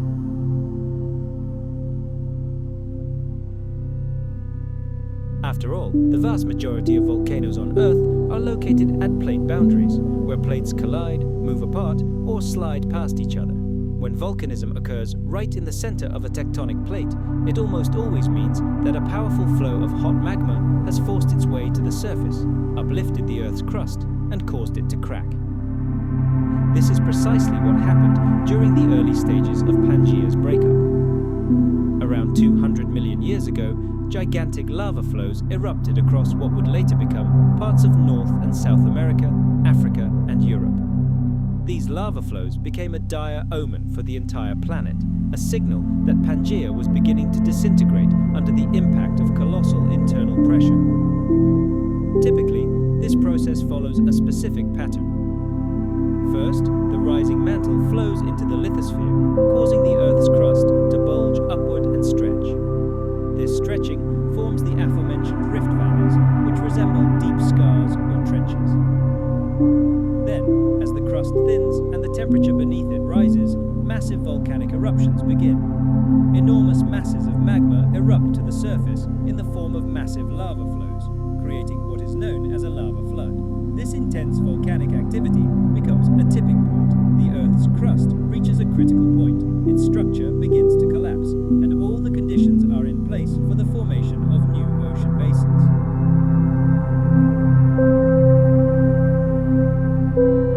In many cases, this fiery phase occurs literally just before the seafloor begins to break apart, marking the birth of a new ocean. This process can be likened to a fiery overture, a grand and furious prologue to the final act, the complete breakup of the giant continent. One of the most telling pieces of evidence for this geological spectacle is the Central Atlantic Igneous Province, known in scientific circles as the CAMIP. Picture this: about 200 million years ago, right here, right along the future fault lines, where Pangea was already beginning to crack at the seams, a colossal eruption erupted. Molten rock gushed to the surface, engulfing millions of square kilometers in flames. The timing and location of this cataclysm were far from random. It serves as a vivid demonstration of the inextricable link between the processes swirling within the molten depths of our planet and the global changes occurring on its surface. We see a direct correlation between this monstrous volcanism and the titanic forces that ultimately pushed the continents apart and gave birth to the Atlantic Ocean. It was as if the Earth itself was sounding a fiery alarm, warning of a tectonic shift destined to forever alter the face of the planet for millions of years to come. And even after the ancient supercontinent broke apart, mantle plumes, those gigantic columns of molten rock, and hotspots continued their work.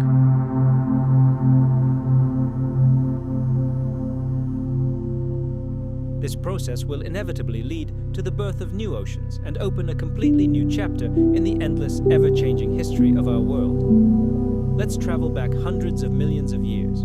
Imagine a world where virtually all land was united, gathered into a single, gigantic supercontinent. This was the era of Pangea, a truly colossal landmass that stretched from the ice cap of the South Pole to the frozen wastes of the North Pole. This ancient world was home to vast deserts, blistered by the sun's relentless rays, and mighty mountain ranges soared into the sky, long since obliterated by time. They stood as silent monuments to the epic collisions of continents that created this gargantuan super-Earth. For much of this ancient era, life flourished both on land and in the oceans. It was a world in which the very idea of continents slowly drifting apart seemed impossible. The planet's crust appeared monolithic and stable, its continents fused into a strange, primordial unity. But deep beneath the surface, unnoticed by all life, forces of unimaginable power were accumulating. Even the most majestic and seemingly immutable structures are never eternal, and Pangea, no matter how we look at it, was no exception. This colossal landmass was destined to break apart. Its slow and incredibly dramatic breakup became one of the most remarkable geological events ever to occur on our planet.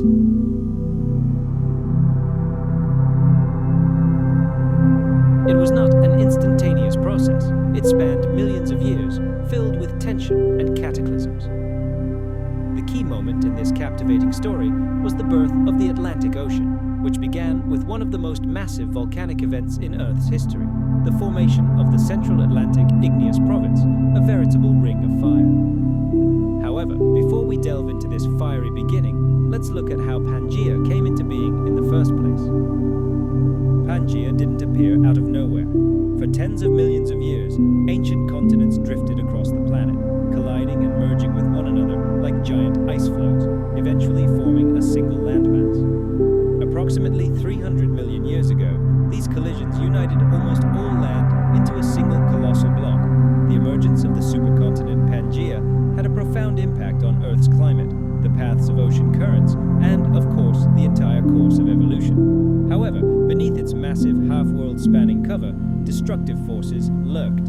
Deep within the planet's core, from the mantle itself, heat continually rose, creating slow-moving currents of hot rock, like thick soup in a boiling pot. These convection currents created enormous tension beneath the crust that made up Pangea.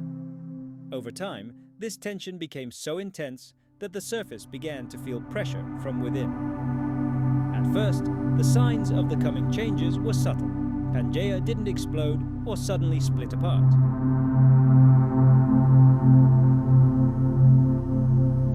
Instead, it began to slowly stretch. So slowly that it would have been completely imperceptible over a human lifetime. This early phase, which geologists call continental rifting, was like the unrolling of a huge piece of thick dough. At first, the crust simply stretched, then thinned in the center, and finally began to tear. As Pangea stretched, the continental crust began to crack and split. This rupture created a bizarre patchwork of long fissures and collapsed valleys known as rift valleys and grabens. Grabens are vast tracts of land that dip between two parallel faults. They formed long, narrow depressions that later became the cradles, the very first seeds of the future Atlantic Ocean. Ancient rivers rushed into these deepening cracks, carrying silt, sand, and other sediments. Over time, these materials accumulated layer upon layer, leaving behind a detailed geologic record of this dramatic period in Earth's history. But then came the moment of true geological spectacle, a powerful, fiery event that transformed Pangea's slow stretching into a full-scale, catastrophic breakup. It was an incredibly powerful eruption in the Central Atlantic Magmatic Province. It became one of the largest volcanic events our planet has ever seen. Approximately 200 million years ago, at the very boundary between the Triassic and Jurassic periods, this catastrophic event occurred.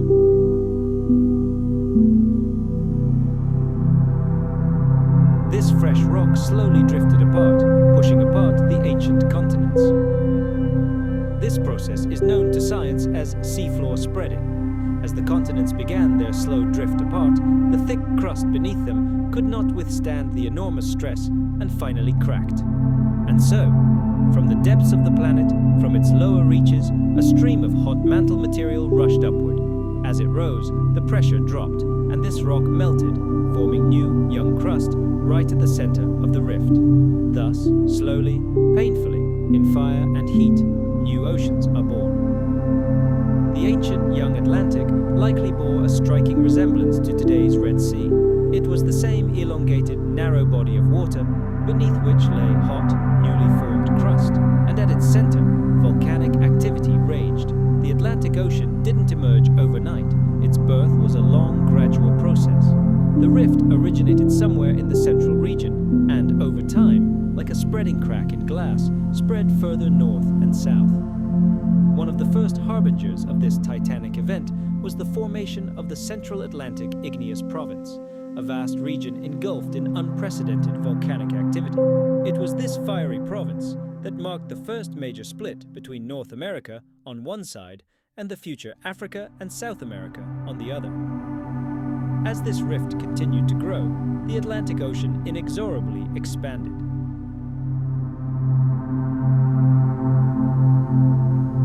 Seafloor spreading never stopped, and new oceanic crust was accreted along the growing rift, which we now know as the Mid-Atlantic Ridge. Imagine this ridge as a gigantic underwater mountain range stretching across the entire Atlantic Ocean. Amazingly, it is still active today. Right now, at this very moment, it continues to create new seafloor, slowly but surely, pushing the continents apart. We know this not from guesswork, but from a wealth of irrefutable evidence collected by geologists. One of the most compelling is the magnetic stripes on the ocean floor. When new rock forms from magma in the center of a ridge, it, like a compass, records the direction of the Earth's magnetic field at that specific moment. But over millions of years, our planet's magnetic field has repeatedly reversed its polarity. As a result, a series of bands with normal and reversed magnetization were imprinted on the ocean floor. And these bands, like a unique barcode etched by nature itself, are mirrored on both sides of the Mid-Atlantic Ridge. This is a true chronicle, a stone book, telling the story of our planet's evolution. It reveals with astonishing accuracy how, when, and where the seafloor formed, allowing us to reconstruct the history of the ocean's growth. Other clues are held by the ocean floor, particularly rift valleys, the very places where the Earth's crust cracked and split.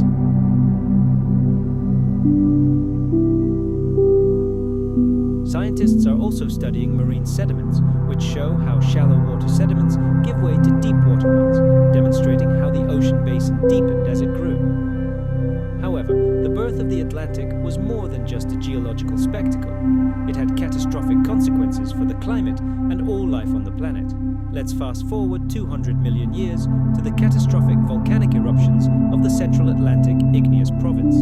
These events released unimaginable volumes of volcanic gases into the atmosphere, primarily carbon dioxide and sulfur dioxide. Their impact was devastating. Carbon dioxide triggered a powerful greenhouse effect and global warming, which only accelerated the opening of the ocean. Sulfur dioxide, in turn, led to the formation of acid rain and sharp climate changes. After a brief cooling caused by volcanic ash blocking the sun, the world likely became significantly hotter than before. Many scientists today believe that this global environmental crisis triggered the Triassic extinction, one of the 5 greatest mass extinctions in Earth's history, which occurred at the end of the Jurassic period. Although researchers still debate the exact sequence of events, the timelines are strikingly consistent. The planet's ecosystems were already in a delicate balance, and these monstrous eruptions may have been the final blow that wiped out countless species. In this sense, the emergence of the Atlantic Ocean can be compared to the true end of the world.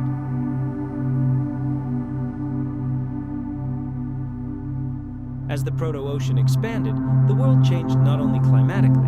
Until then, all oceans were part of a single, gigantic global ocean, Panthalassa, which surrounded the supercontinent Pangea. But when a new ocean basin opened, it gave birth to an entirely new ecosystem. New ocean currents emerged, transporting warm water and influencing the global climate, shaping new weather patterns. Thousands of kilometers of new coastlines formed, creating unique niches for marine life and spurring the evolution of new life forms. Millions of years passed, the continents drifted further and further apart, and animals and plants isolated on different land masses followed their own evolutionary paths. This is what led to the astonishing diversity of species we see today across the continents. And this story is far from over. The mid-Atlantic ridge remains active, and every year it adds new seafloor, gradually pushing North and South America away from Europe and Africa. The Atlantic Ocean continues to widen, albeit slowly, by just a few centimeters per year. But on the scale of geological time, this leads to colossal changes. The powerful forces that once split Pangea and gave birth to the Atlantic continue to work to this day, slowly but steadily reshaping our world. In those distant times, the young Atlantic Ocean was more than just a crack in the Earth's crust. It was the first resounding death knell for the mighty supercontinent Pangea.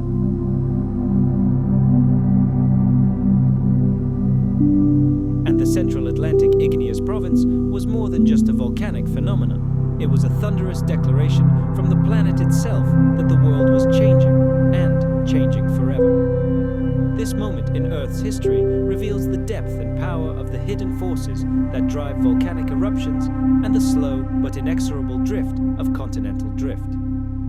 The protocontinent was a harsh testing ground where nature honed the topography of our planet over centuries, slowly carving out the world map we know today. It was the final act in the drama called Pangea, and the first page in the story of the Atlantic Ocean, a story that is still being written right beneath our feet. It all began long before the mighty supercontinent Pangea began to break apart in a dramatic millions-of-year process. Fast forward to the Triassic period, approximately 250 million years ago. At that time, the Earth's landmass looked and felt completely different. Try to imagine a single colossal landmass stretching practically from the North Pole to the South Pole. This colossal fragment of the Earth's crust was pieced together like a gigantic mosaic. This land wasn't cut by oceans like today's continents. It was a world of almost continuous land. The climate on Pangea was harsh, dry, and sharply continental, especially in the vast interior. These regions, thousands of kilometers from the ocean, would have resembled modern deserts, with unbearably hot summers and freezing winters.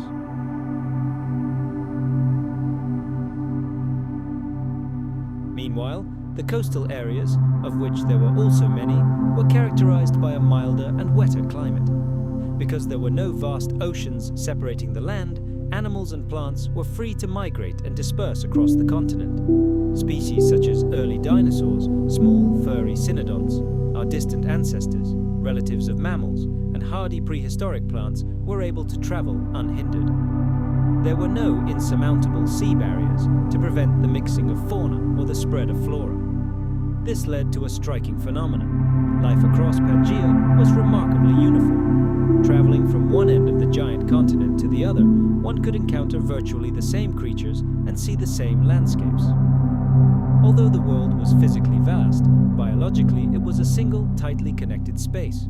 For the land, animals, and plants, Pangea was one large home. The world seemed more compact and unified than it does today, and the differences between species in its various parts were less noticeable. However, beneath this deceptively calm surface, deep within the Earth, powerful processes were already gathering momentum. The rocky mantle beneath the Earth's crust was slowly shifting, driven by heat currents emanating from the planet's core. The very movements that once held Pangea together now began to stretch, thin, and crack this gigantic continent, preparing it for its inevitable breakup.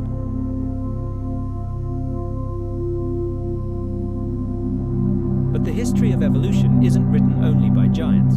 Small creatures, insects, amphibians, freshwater fish, also felt the full force of tectonic processes. Rivers that had flowed across a single continent for centuries were literally torn apart. Fish that had inhabited the same river systems found themselves in entirely new, isolated bodies of water. Over time, they too evolved, transforming into new species. amphibians, whose lives were inextricably linked to moisture, encountered the arid interiors of new continents and the oceans that blocked their path. As a result, each continent began to develop its own unique species of frogs, salamanders, and their relatives. And all these biological dramas unfolded against the backdrop of global climatic upheavals. The movement of continents completely reshaped the map of ocean currents and air currents. The great ocean of Panthalassa became more complex, and new oceans emerged, such as the Atlantic and Indian Oceans. It was like flipping a giant switch that controls the planet's climate. Currents of warm and cold water changed direction, leading to the emergence of new climate zones. Some regions became more humid, and lush tropical forests flourished there. Others, conversely, turned into arid deserts, and the seasons became much more pronounced and extreme.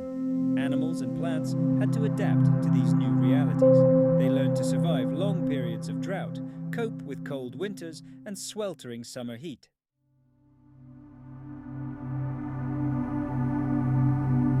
Volcanic activity, accompanying the breakup of the continents, released enormous quantities of greenhouse gases into the atmosphere, causing periods of global warming. However, the newly formed oceans, in turn, actively absorbed carbon dioxide from the air, leading to periods of cooling. The planet lived and breathed, and life on it engaged in its endless dance of adaptation and survival.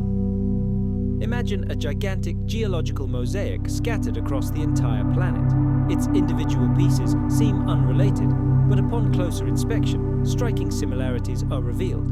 It was these observations that provided the key to confirming the theory of plate tectonics and, in essence, rewriting geology textbooks.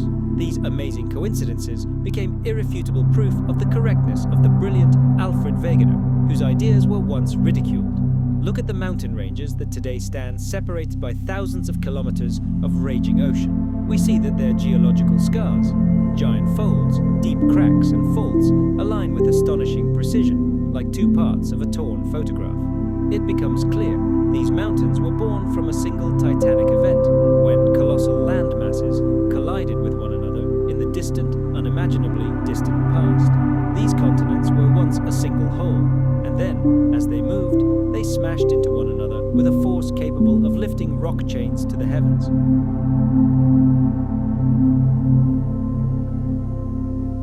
Moreover, when scientists map all the volcanoes and earthquake epicenters of the world, they see not a chaotic scattering, but a clear, frightening pattern. These fiery and earth-shaking events don't occur randomly, but are concentrated along specific lines, like the seams that hold our planet together. And these seams are none other than the edges of tectonic plates. This is exactly the picture we would expect to see if the giant slabs of the Earth's crust were in constant motion, colliding and moving apart. Even the silent ocean floor can tell us it's part of this grand story. Thanks to deep-sea drilling projects, scientists have been able to bring up rock samples from the ocean floor. Analysis of these samples has allowed us to determine the age of the seafloor with incredible accuracy and understand how it formed. This knowledge fits perfectly with the theory of plate tectonics, confirming its boldest predictions. Today, researchers have an even more powerful tool at their disposal, known as seismic tomography. Imagine a giant medical CT scanner for the entire planet. Scientists use seismic waves from earthquakes to scan the Earth's interior and create a three-dimensional image of what's hidden from our eyes. These 3D images reveal an incredible picture. Giant columns of hot rock, known as mantle plumes, rise from the very depths, while cooler, denser slabs of rock slowly sink, falling back into the mantle.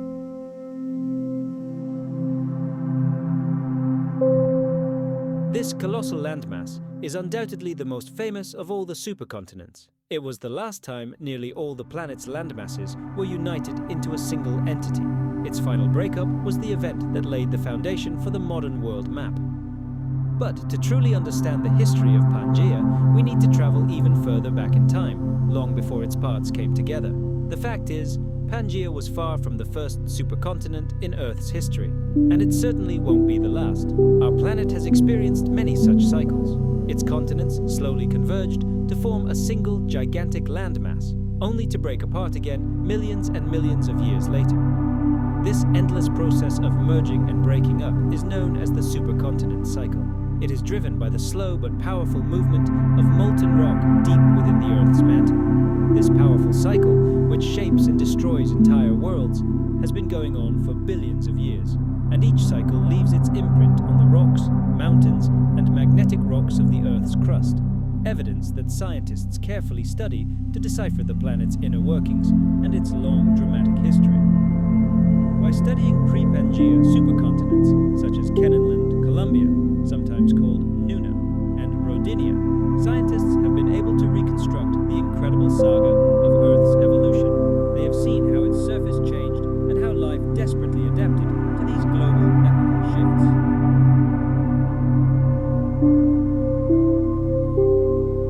Let's travel back to those distant times when life on the planet was taking its first tentative steps and the air we breathe today hadn't even formed yet.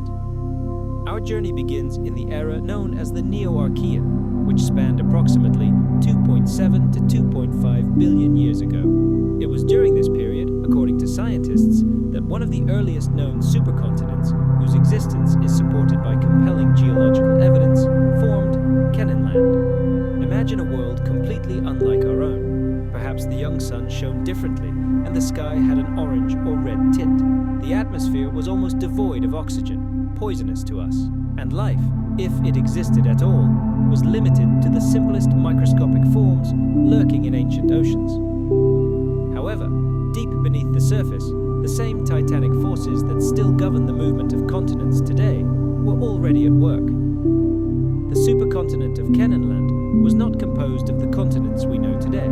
Instead, it was composed of numerous small landmasses called protocontinents and ancient, incredibly stable rock blocks known as cratons. These cratons are the ancient heartlands, the foundations of modern continents. Among the blocks that made up Kenneland were the Baltic Shield, now part of Scandinavia, the Superior Craton in North America, and the Yilgarn Craton in Western Australia.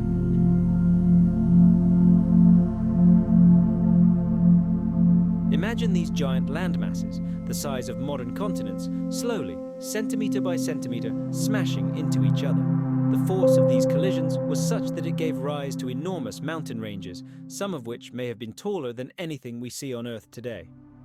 The key elements of Colombia were Laurentia, which later became the core of North America, and Baltica, part of modern-day Scandinavia. Let's fast forward to the distant past, when the world map looked completely different. Before us stretches a colossal landmass, uniting the lands we now know as Scandinavia, Eastern Europe, Siberia, northern China, and even parts of West Africa and Australia. This giant is called Colombia. The evidence for its existence is far stronger than that of its predecessors. Geologists, like detectives studying the scars on the planet's surface, have discovered vast belts of ancient mountains. These so-called orogenic belts are essentially scars left by titanic collisions of continental plates. One of the most striking examples is the Trans-Hudson Orogen, a gigantic region of folded and deformed rock that stretches across central Canada and the northern United States. In these ancient collision zones, scientists have stumbled upon another mystery: traces of anerogenic magmatism. This mysterious volcanic activity occurred not during periods of violent mountain building, but during quiet periods after the continents had merged.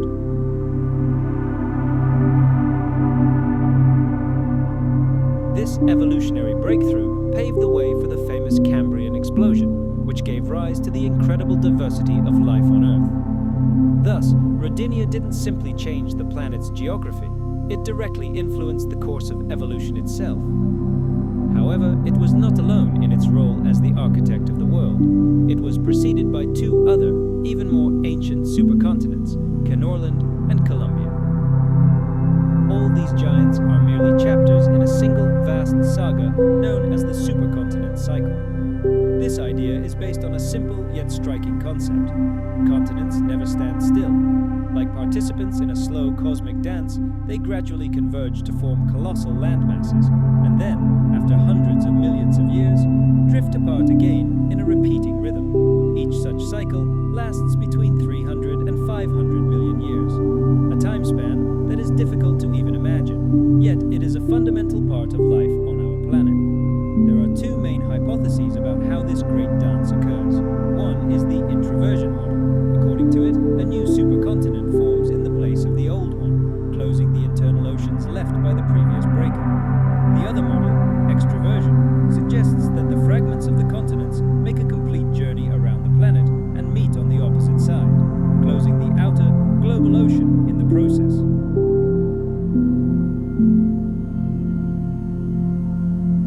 Imagine this gigantic continent. It included lands that, millions of years later, would become South America, Africa, Antarctica, Australia, India, Madagascar, the Arabian Peninsula, and even small parts of modern-day Florida and southern China. At the dawn of the Paleozoic era, approximately 541 million years ago, Gondwana was located primarily in the southern hemisphere, with a significant portion of it located near the South Pole. Imagine this vast, ice-bound landmass slowly drifting, centimeter by centimeter, across the planet's surface. For millions of years, Gondwana, like a gigantic ship, sailed northward, covering unimaginable distances. And this perpetual motion brought colossal changes in its wake. As Gondwana shifted, its different parts entered completely different climate zones. During the Ordovician and then Carboniferous periods, the supercontinent experienced two major ice ages, when vast swaths of it were buried under kilometers of ice. How do we know this? Scientists have found irrefutable evidence, deep grooves and scratches left by advancing glaciers. These scars on the planet's surface, called glacial striations, are found in places like India and Africa, where tropical heat reigns today. These icy imprints are the best evidence yet of Gondwana's ancient poleward journey. As the continent entered warmer latitudes, its vast interior turned into arid, sun-baked deserts.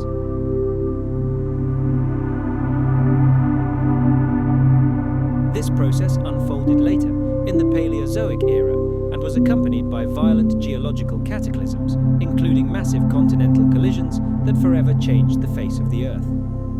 As these continents merged, they passed through vastly different climates, fostering unique flora and fauna completely unlike those found on Gondwana. These biological differences vividly demonstrate how isolated these worlds were until Pangea was finally born, allowing species from the north and south to mingle in a single evolutionary melting pot. The entire Paleozoic era can be imagined as a gigantic film, slowed down millions of times.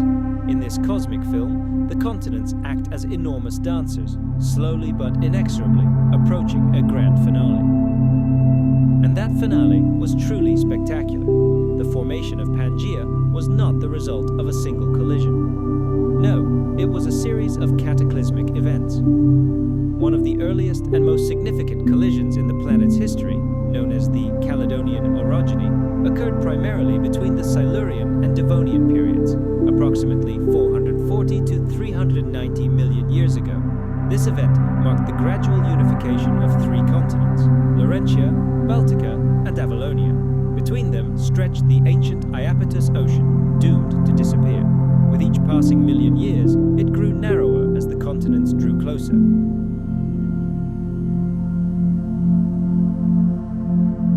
When these land masses finally collided, the force of the impact was such that the Earth's crust was crumpled, forming colossal mountain ranges. Even today, hundreds of millions of years later, we can see the remnants of these ancient mountains in the Appalachians in eastern North America, the Scottish Highlands, the Scandinavian mountains, and parts of Greenland. This titanic merger resulted in the formation of a new northern supercontinent, which scientists call Euramerica or Laurasia. The key moment in this process was the collision during the Devonian period, when Avalonia slammed into the already united continents, stimulating the growth of even greater mountains, and finally welding the northern lands into a single massive slab. The final and most devastating impact occurred during the Carboniferous and Permian periods, approximately 320 to 250 million years ago. This was the moment when Gondwana and Laurasia, two continental giants, finally collided in a monumental event of planetary scale. Two key processes during this era were marked by the birth of new colossal mountains, the Allegheny and Variscan Folds. The Alleghenian orogeny occurred at the junction of what would become Africa, part of Gondwana, and eastern North America, part of Laurasia. This powerful collision led to the final formation of the Appalachians, transforming them into the rugged and towering mountain range we see today.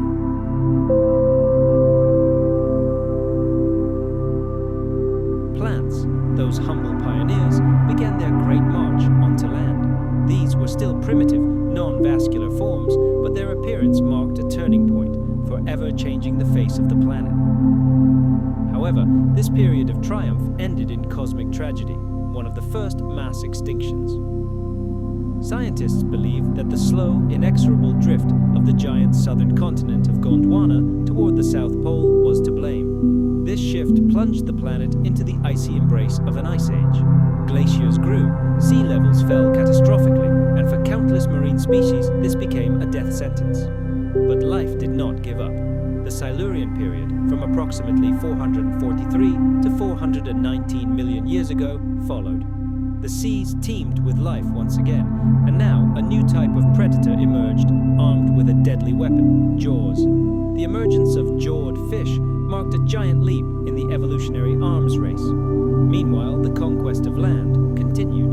Plants developed vascular systems, a kind of internal plumbing system that allowed them to transport water and nutrients up their stems. This enabled them to grow higher and further from the water's edge, and following them, animals followed. The first land dwellers, tiny creatures like centipedes and ancient scorpions, hurried across the moist soil among primitive plants. The continents continued their slow dance, changing ocean currents and creating new arenas for evolutionary experimentation.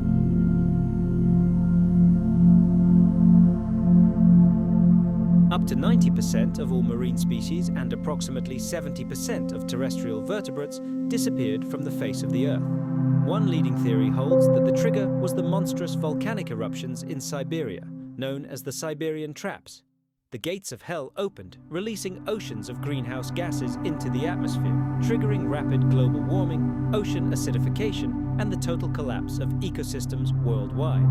Some scientists even believe that the very formation of the giant Pangea may have disrupted the planet's internal dynamics, only exacerbating this catastrophe. Throughout the Paleozoic era, the world was in constant flux. The climate swung from hot to cold, from warm periods to severe glaciations, such as those of the Ordovician and Carboniferous periods. With the spread of plants in the Carboniferous, the atmosphere became richer in oxygen, which not only supported new life forms, but also allowed some creatures to reach truly gigantic sizes. Continents drifted slowly, oceans advanced and retreated, creating new conditions and pushing evolution forward. The Paleozoic era was more than just a rehearsal for the age of dinosaurs. It was a time of incredible transformations, when over hundreds of millions of years, life made its boldest strides, from microscopic organisms in the ocean to conquerors of land and skyscraper-like forests. The Earth's crust shifted like giant puzzle pieces, pushed by slow but powerful currents deep within the mantle.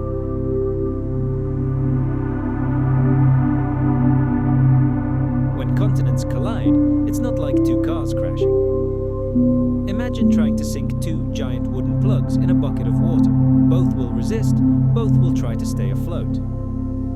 The same is true for the lightweight continental crust. When an oceanic plate collides with a continental one, the denser one sinks, sinking into the mantle. But the continental crust, thick and buoyant, is not about to give in. Instead of sinking, the rocks caught between the two colliding giants begin to crumple, bend, and break, rising upward to form the highest mountains. It's very much like pushing a carpet from two opposite sides. It won't sink, but will bunch up into enormous folds. Imagine the force that could crush a solid rock like a sheet of paper.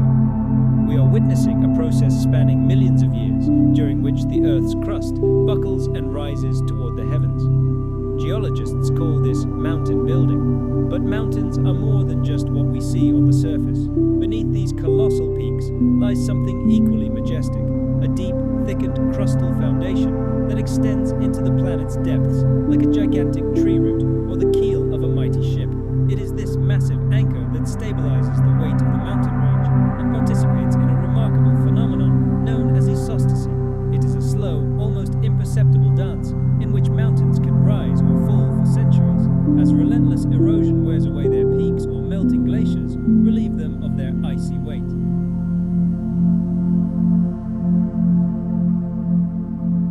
These collisions, like a prelude to the main event, set the stage for the titanic changes to come. However, it was the Allegheny impact that delivered the final devastating blow, forever changing the face of this part of the world. During this monumental collision, existing rock layers were crushed like fabric, torn apart, and pushed hundreds of kilometers westward. Imagine gigantic slabs of rock, tens of kilometers thick, sliding over each other, forming a new topography. Some layers of the Earth's crust slipped over others, creating what geologists call a fold and thrust belt. It was this monstrous phenomenon that became the framework for the future Appalachian Mountains. There is even a visible boundary to this deformation, known as the Allegheny Front, a boundary beyond which the Earth's crust underwent its most radical transformation. The scale of this phenomenon, this birth of mountains, is difficult for the human imagination to comprehend. Experts believe the ancient Appalachians could have soared to heights of 8 or even 9,000 meters, making them absolutely comparable to the modern peaks of the Himalayas. This mountain range stretched for thousands of kilometers, becoming the central ridge, a kind of spine, of the newborn supercontinent Pangea. And although over hundreds of millions of years, the inexorable forces of wind, water, and ice have worn away these majestic peaks, their ghosts are still here.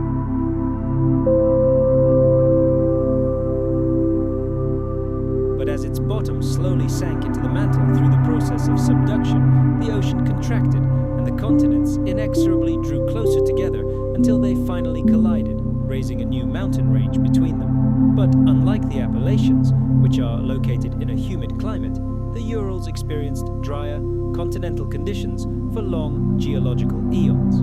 This helped the mountains retain some of their pristine, rugged appearance, despite the ravages of time and erosion. Together, the Appalachians and the Urals stand as two ancient monuments to the colossal, slow force that moves the continents. They are a living chronicle of Earth's history, silent witnesses to the times when entire continents drifted across the planet only to collide in a fierce battle and raise new mountains to the heavens. The Ural Mountains, which today serve as the geographic border between Europe and Asia, are in fact much more. These ancient peaks hold a captivating and dramatic story of our planet's distant past. It is a veritable tale written in stone. By carefully studying their rocks, we find irrefutable evidence that the Urals were created by the crushing collision of massive fragments of the Earth's crust. This catastrophe can be compared to the collision of two gigantic ships, which are crushed and destroyed upon impact. One of the key discoveries supporting this theory was the discovery of ophiolites.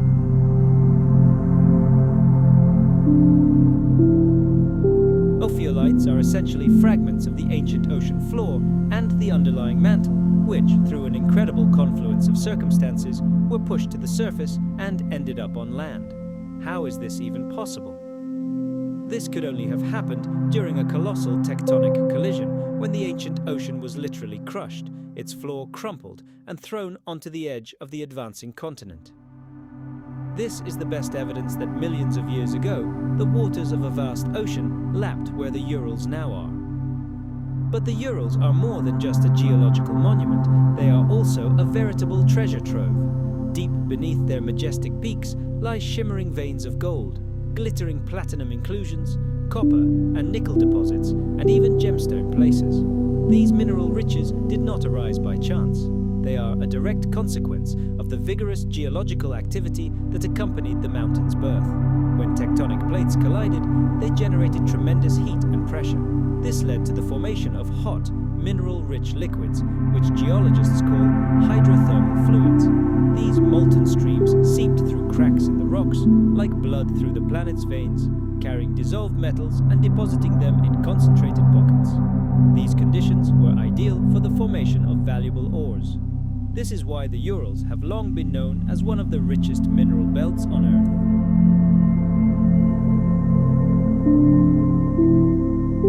In a deeper sense, the Urals can be compared to a gigantic scar on the planet's surface, preserving the memory of long-gone events.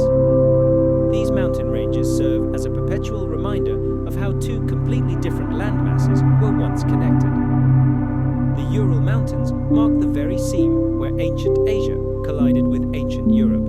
They form the eastern boundary of the vast continental mass known as Laurasia.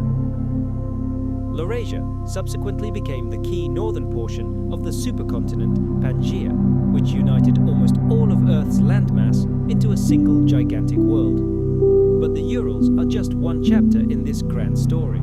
All over the globe, during the formation of Pangea, other mountain ranges sprouted like mushrooms after a rainstorm. Each was the result of powerful collisions. If we could travel back in time and piece together the ancient puzzle of Pangea, we would discover that today's disparate mountain ranges, such as the Appalachians, the Hercynian Belt in Europe, and even the Anti-Atlas Mountains in North Africa, were once links in a single gigantic mountain system. This vast chain, known as the Central Pangean Mountain Belt, stretched across the very heart of the supercontinent like the jagged spine of a prehistoric beast. At the time, it was one of the most impressive spectacles on the planet, with majestic peaks, high plateaus, and endless ridges stretching to the horizon.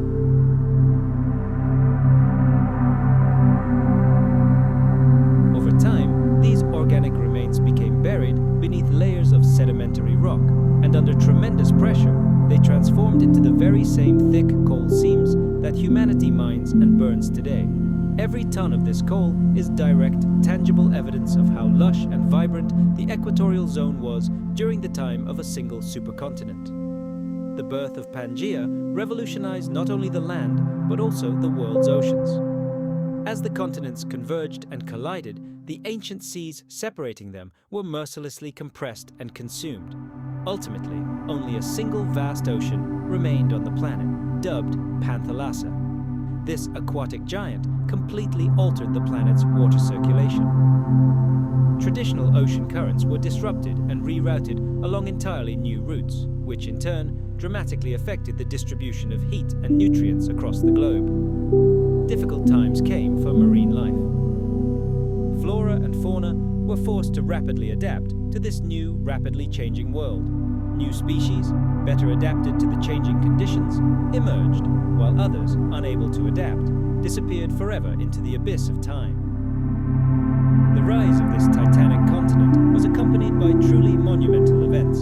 At the junctures of tectonic plates, like scars from the collision of giants, new majestic mountain ranges arose. For millions of years, these mountains were subjected to relentless erosion.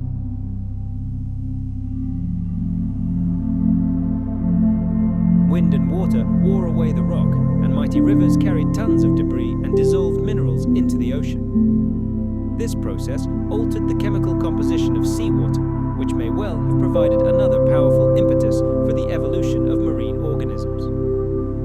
The story of Pangea is a saga that evokes awe. It is a tale of the incredible power of tectonic forces which moved entire continents with inexorable slowness, colliding them with one another over the course of not decades or centuries, but hundreds of millions of years. The colossal mountains born of these collisions, such as the Urals or the Appalachians, today seem to us simply beautiful landscapes. But in fact, they are much more. They are physical scars on the body of the Earth, eternal monuments to the ancient battles of the continents, proving that our world has never been static. It is always in motion, in a process of perpetual transformation. Understanding how these mountains were born helps us peer into the very heart of our planet and grasp the scale of the processes unfolding deep beneath our feet. Plate tectonics is an invisible orchestrator, slowly but surely shaping the shape of our world. It moves continents, opens and closes oceans, raises mountains, and even influences the very course of life's evolution. And in this grand geological symphony, Pangea, once a single supercontinent, became a key chord, a turning point in Earth's history.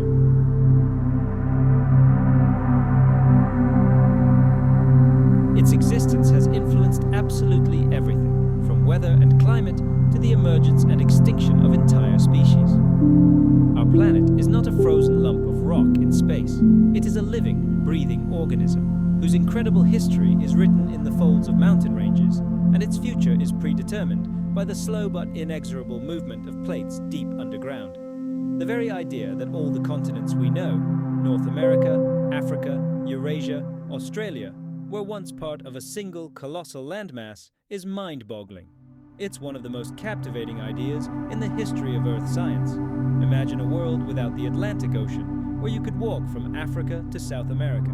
It sounds like the premise of a science fiction novel, but it's a real scientific theory that continues to captivate people to this day.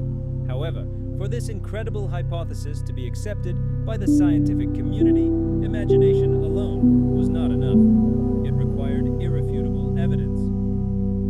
Geologists, scientists who have dedicated their lives to studying the structure and history of our planet demanded clear and verifiable answers to key questions. When exactly were all the continents united? And what evidence do we have that Pangea is not just a beautiful fiction, but a real fact? The answers to these questions didn't fall from the sky. They were collected piece by piece over decades of painstaking work.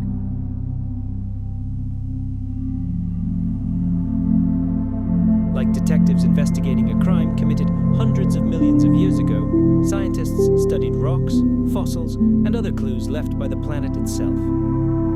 Step by step, they pieced together a mosaic of evidence. Today, the overwhelming majority of scientists agree that the final formation of Pangea was completed approximately 335 million years ago during the period we call the Carboniferous. But this great unification wasn't a single event. It was the culmination of a long process stretching over millions of years. The continents slowly drifted across the planet's surface like giant ice floes until they finally collided and merged as a result of massive geological cataclysms. This monumental merger created a landmass so vast that its impact was felt in every corner of the planet, altering the climate and determining the fates of the plants and animals that inhabited this ancient world. To understand how and when this happened, scientists had to become true forensic experts, studying the crime scene, the Earth itself. They analyzed rock layers, examined ancient fossils, and searched for hidden patterns in our planet's magnetic field. Some of the most compelling evidence comes from a fascinating field of science called paleomagnetism. This discipline studies ancient magnetism, literally sealed within rocks. This allows scientists to peer into our planet's distant past, like a time machine. Here's how it works.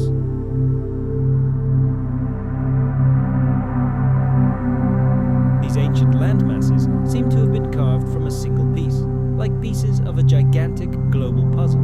But perhaps the most exciting discovery came from the study of ancient glacial deposits. Scientists found clear traces of ancient glaciers, boulders carried by ice, characteristic furrows and scratches on rocks, and U-shaped valleys carved by the shifting ice sheet. And most astonishingly, these traces were found on continents that are now widely separated and located in warm latitudes: South America, South Africa, India, Australia, and even Antarctica. At first, this seemed like a scientific mystery. After all, today many of these regions are hot tropics, where glaciers are unheard of. However, when scientists combined all these lands into the southern part of Pangea, known as Gondwana, everything fell into place. It turned out that in those distant times, all these continents were grouped around the South Pole, and the existence of massive ice caps on them was entirely logical. This became one of the earliest and most compelling pieces of evidence for the theory of continental drift. Rocks can reveal not only about ice, but also about ancient climates in general. During the Carboniferous period, when Pangea was just taking shape, vast swamp forests stretched along the equator.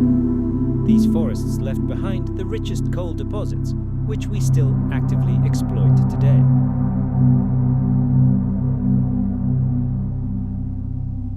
Interestingly, these coal deposits are found today in North America, Europe, and parts of Asia, continents separated by oceans.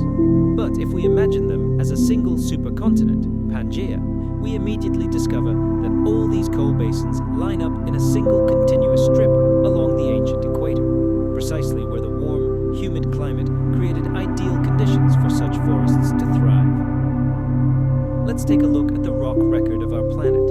On the one hand, in regions where humidity reigned and vegetation flourished millions of years ago, we find the richest coal deposits. But when we travel to the arid corners of the ancient world, now replaced by lifeless deserts, the picture changes.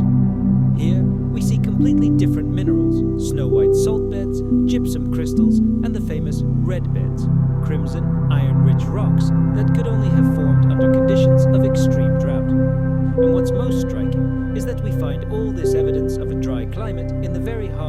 ancient supercontinent Pangea, in areas thousands of kilometers removed from the ocean, where moist winds simply couldn't bring saving rain. This gigantic single land mass, isolated from the moderating influence of the seas, was the ideal place for the formation of such deposits. And this geological distribution makes sense only if all the continents we know today were once part of a single whole. But the most striking and compelling evidence comes from paleontology.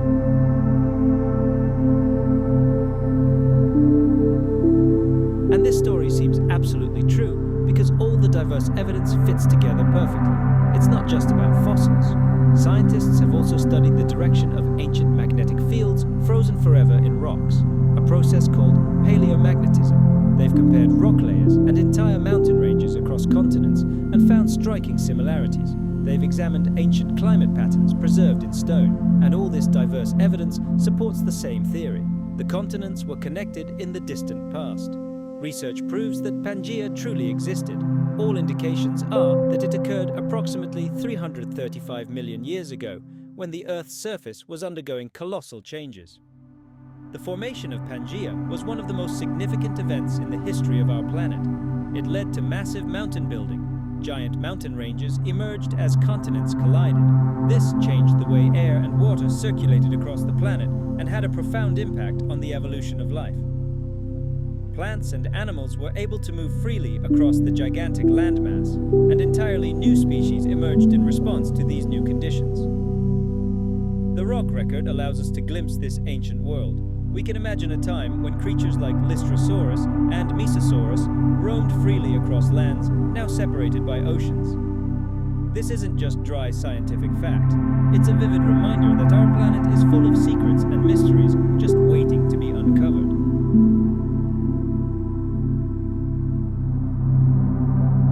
The world around us is constantly changing. The land we walk on is caught up in a slow but inexorable process. Over millions of years, continents drift, collide, and reshape our planet.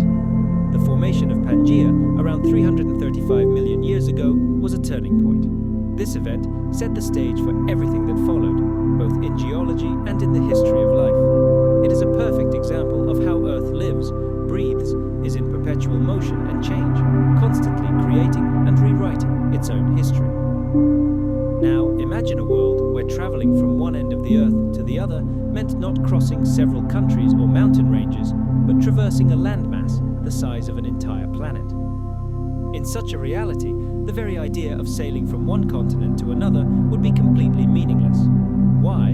Because in those distant times, there was only one enormous landmass on Earth, occupying almost its entire surface. This was Pangea, the last great supercontinent of the ancient world. A single gigantic continent that existed for tens of millions of years. At the very heart of Pangea lay a region unlike anything we know today. It was a vast and terrifying inland, located so far from the oceans that it became a world of extreme conditions. Pangea's interior was a realm of deserts, vast, dry, and unforgiving landscapes where the climate was not just harsh, but truly merciless.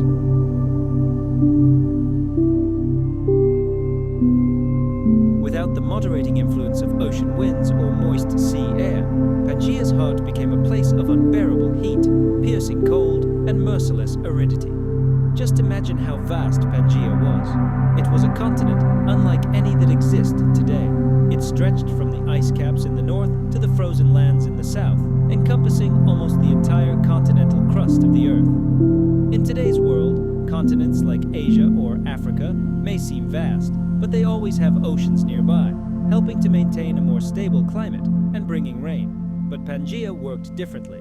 Due to its colossal size, it created a unique climatic effect that scientists call continentality. This effect was so extreme that it's almost impossible for us to imagine today.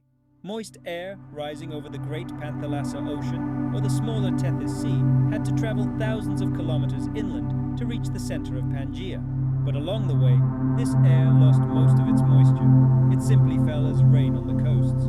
By the time the air masses reached the center, if they reached it at all, they were already dry and dusty, making the situation even worse. And the icing on the cake were the mountains, vast, impenetrable mountain ranges. They arose at the center of Pangea when its previously separated parts collided with monstrous force. These ranges were born from the slow but inexorable collision of tectonic plates.